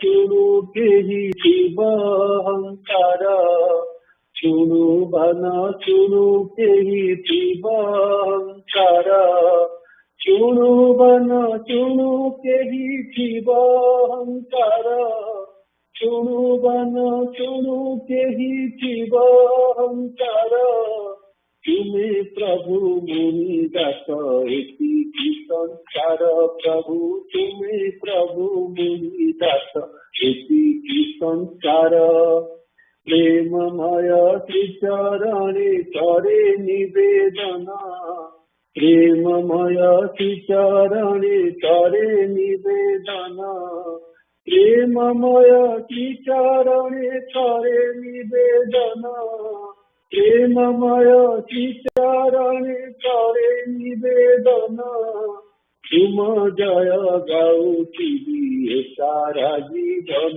প্রভু তুম জয় গাউছিবি সারা জীবন জয় গুরু জয় গুরু জয় গুরু জয় জয় গুরু জয় গুরু জয় গুরু জয় জয় গুরু জয় গুরু জয় গুরু জয় জয় গুরু জয় গুরু জয় গুরু জয় জয় গুরু জয় গুরু জয় গুরু জয় জয় গুরু জয় গুরু জয় গুরু জয় জয় গুরু জয় জয় গুরু জয় জয় গুরু জয় গুরু জয় গুরু জয় জয় গুরু জয় গুরু জয় গুরু জয় জয় গুরু জয় গুরু জয় গুরু জয় জয় গুরু জয় গুরু জয় গুরু জয় জয় গুরু জয় গুরু জয় গুরু জয় জয় গুরু জয় গুরু জয় গুরু জয় গুরু জয় গুরু জয় গুরু জয় গুরু জয় জয় গুরু জয় গুরু জয় জয় গুরু জয় গুরু জয় গুরু জয় গুরু জয় জয় গুরু জয় গুরু জয় গুরু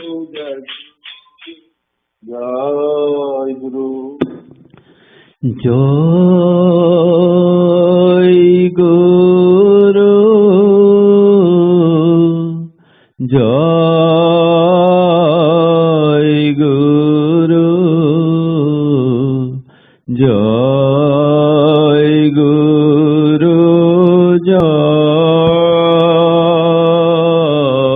জয় গুরু জয় গুরু জয়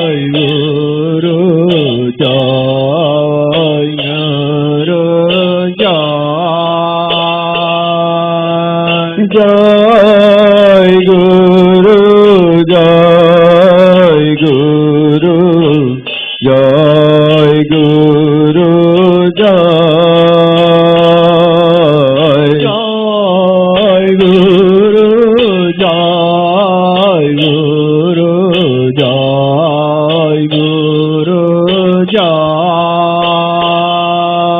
জয় গুরু জয় গুরু জয় গুরু জয় গুরু জয় গুরু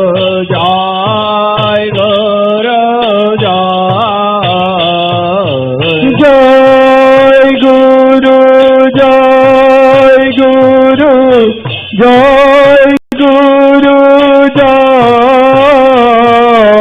জয় গুরু জয় গুরু জয় গুরু জয় জয় গুরু জয় গুরু জয় গুরু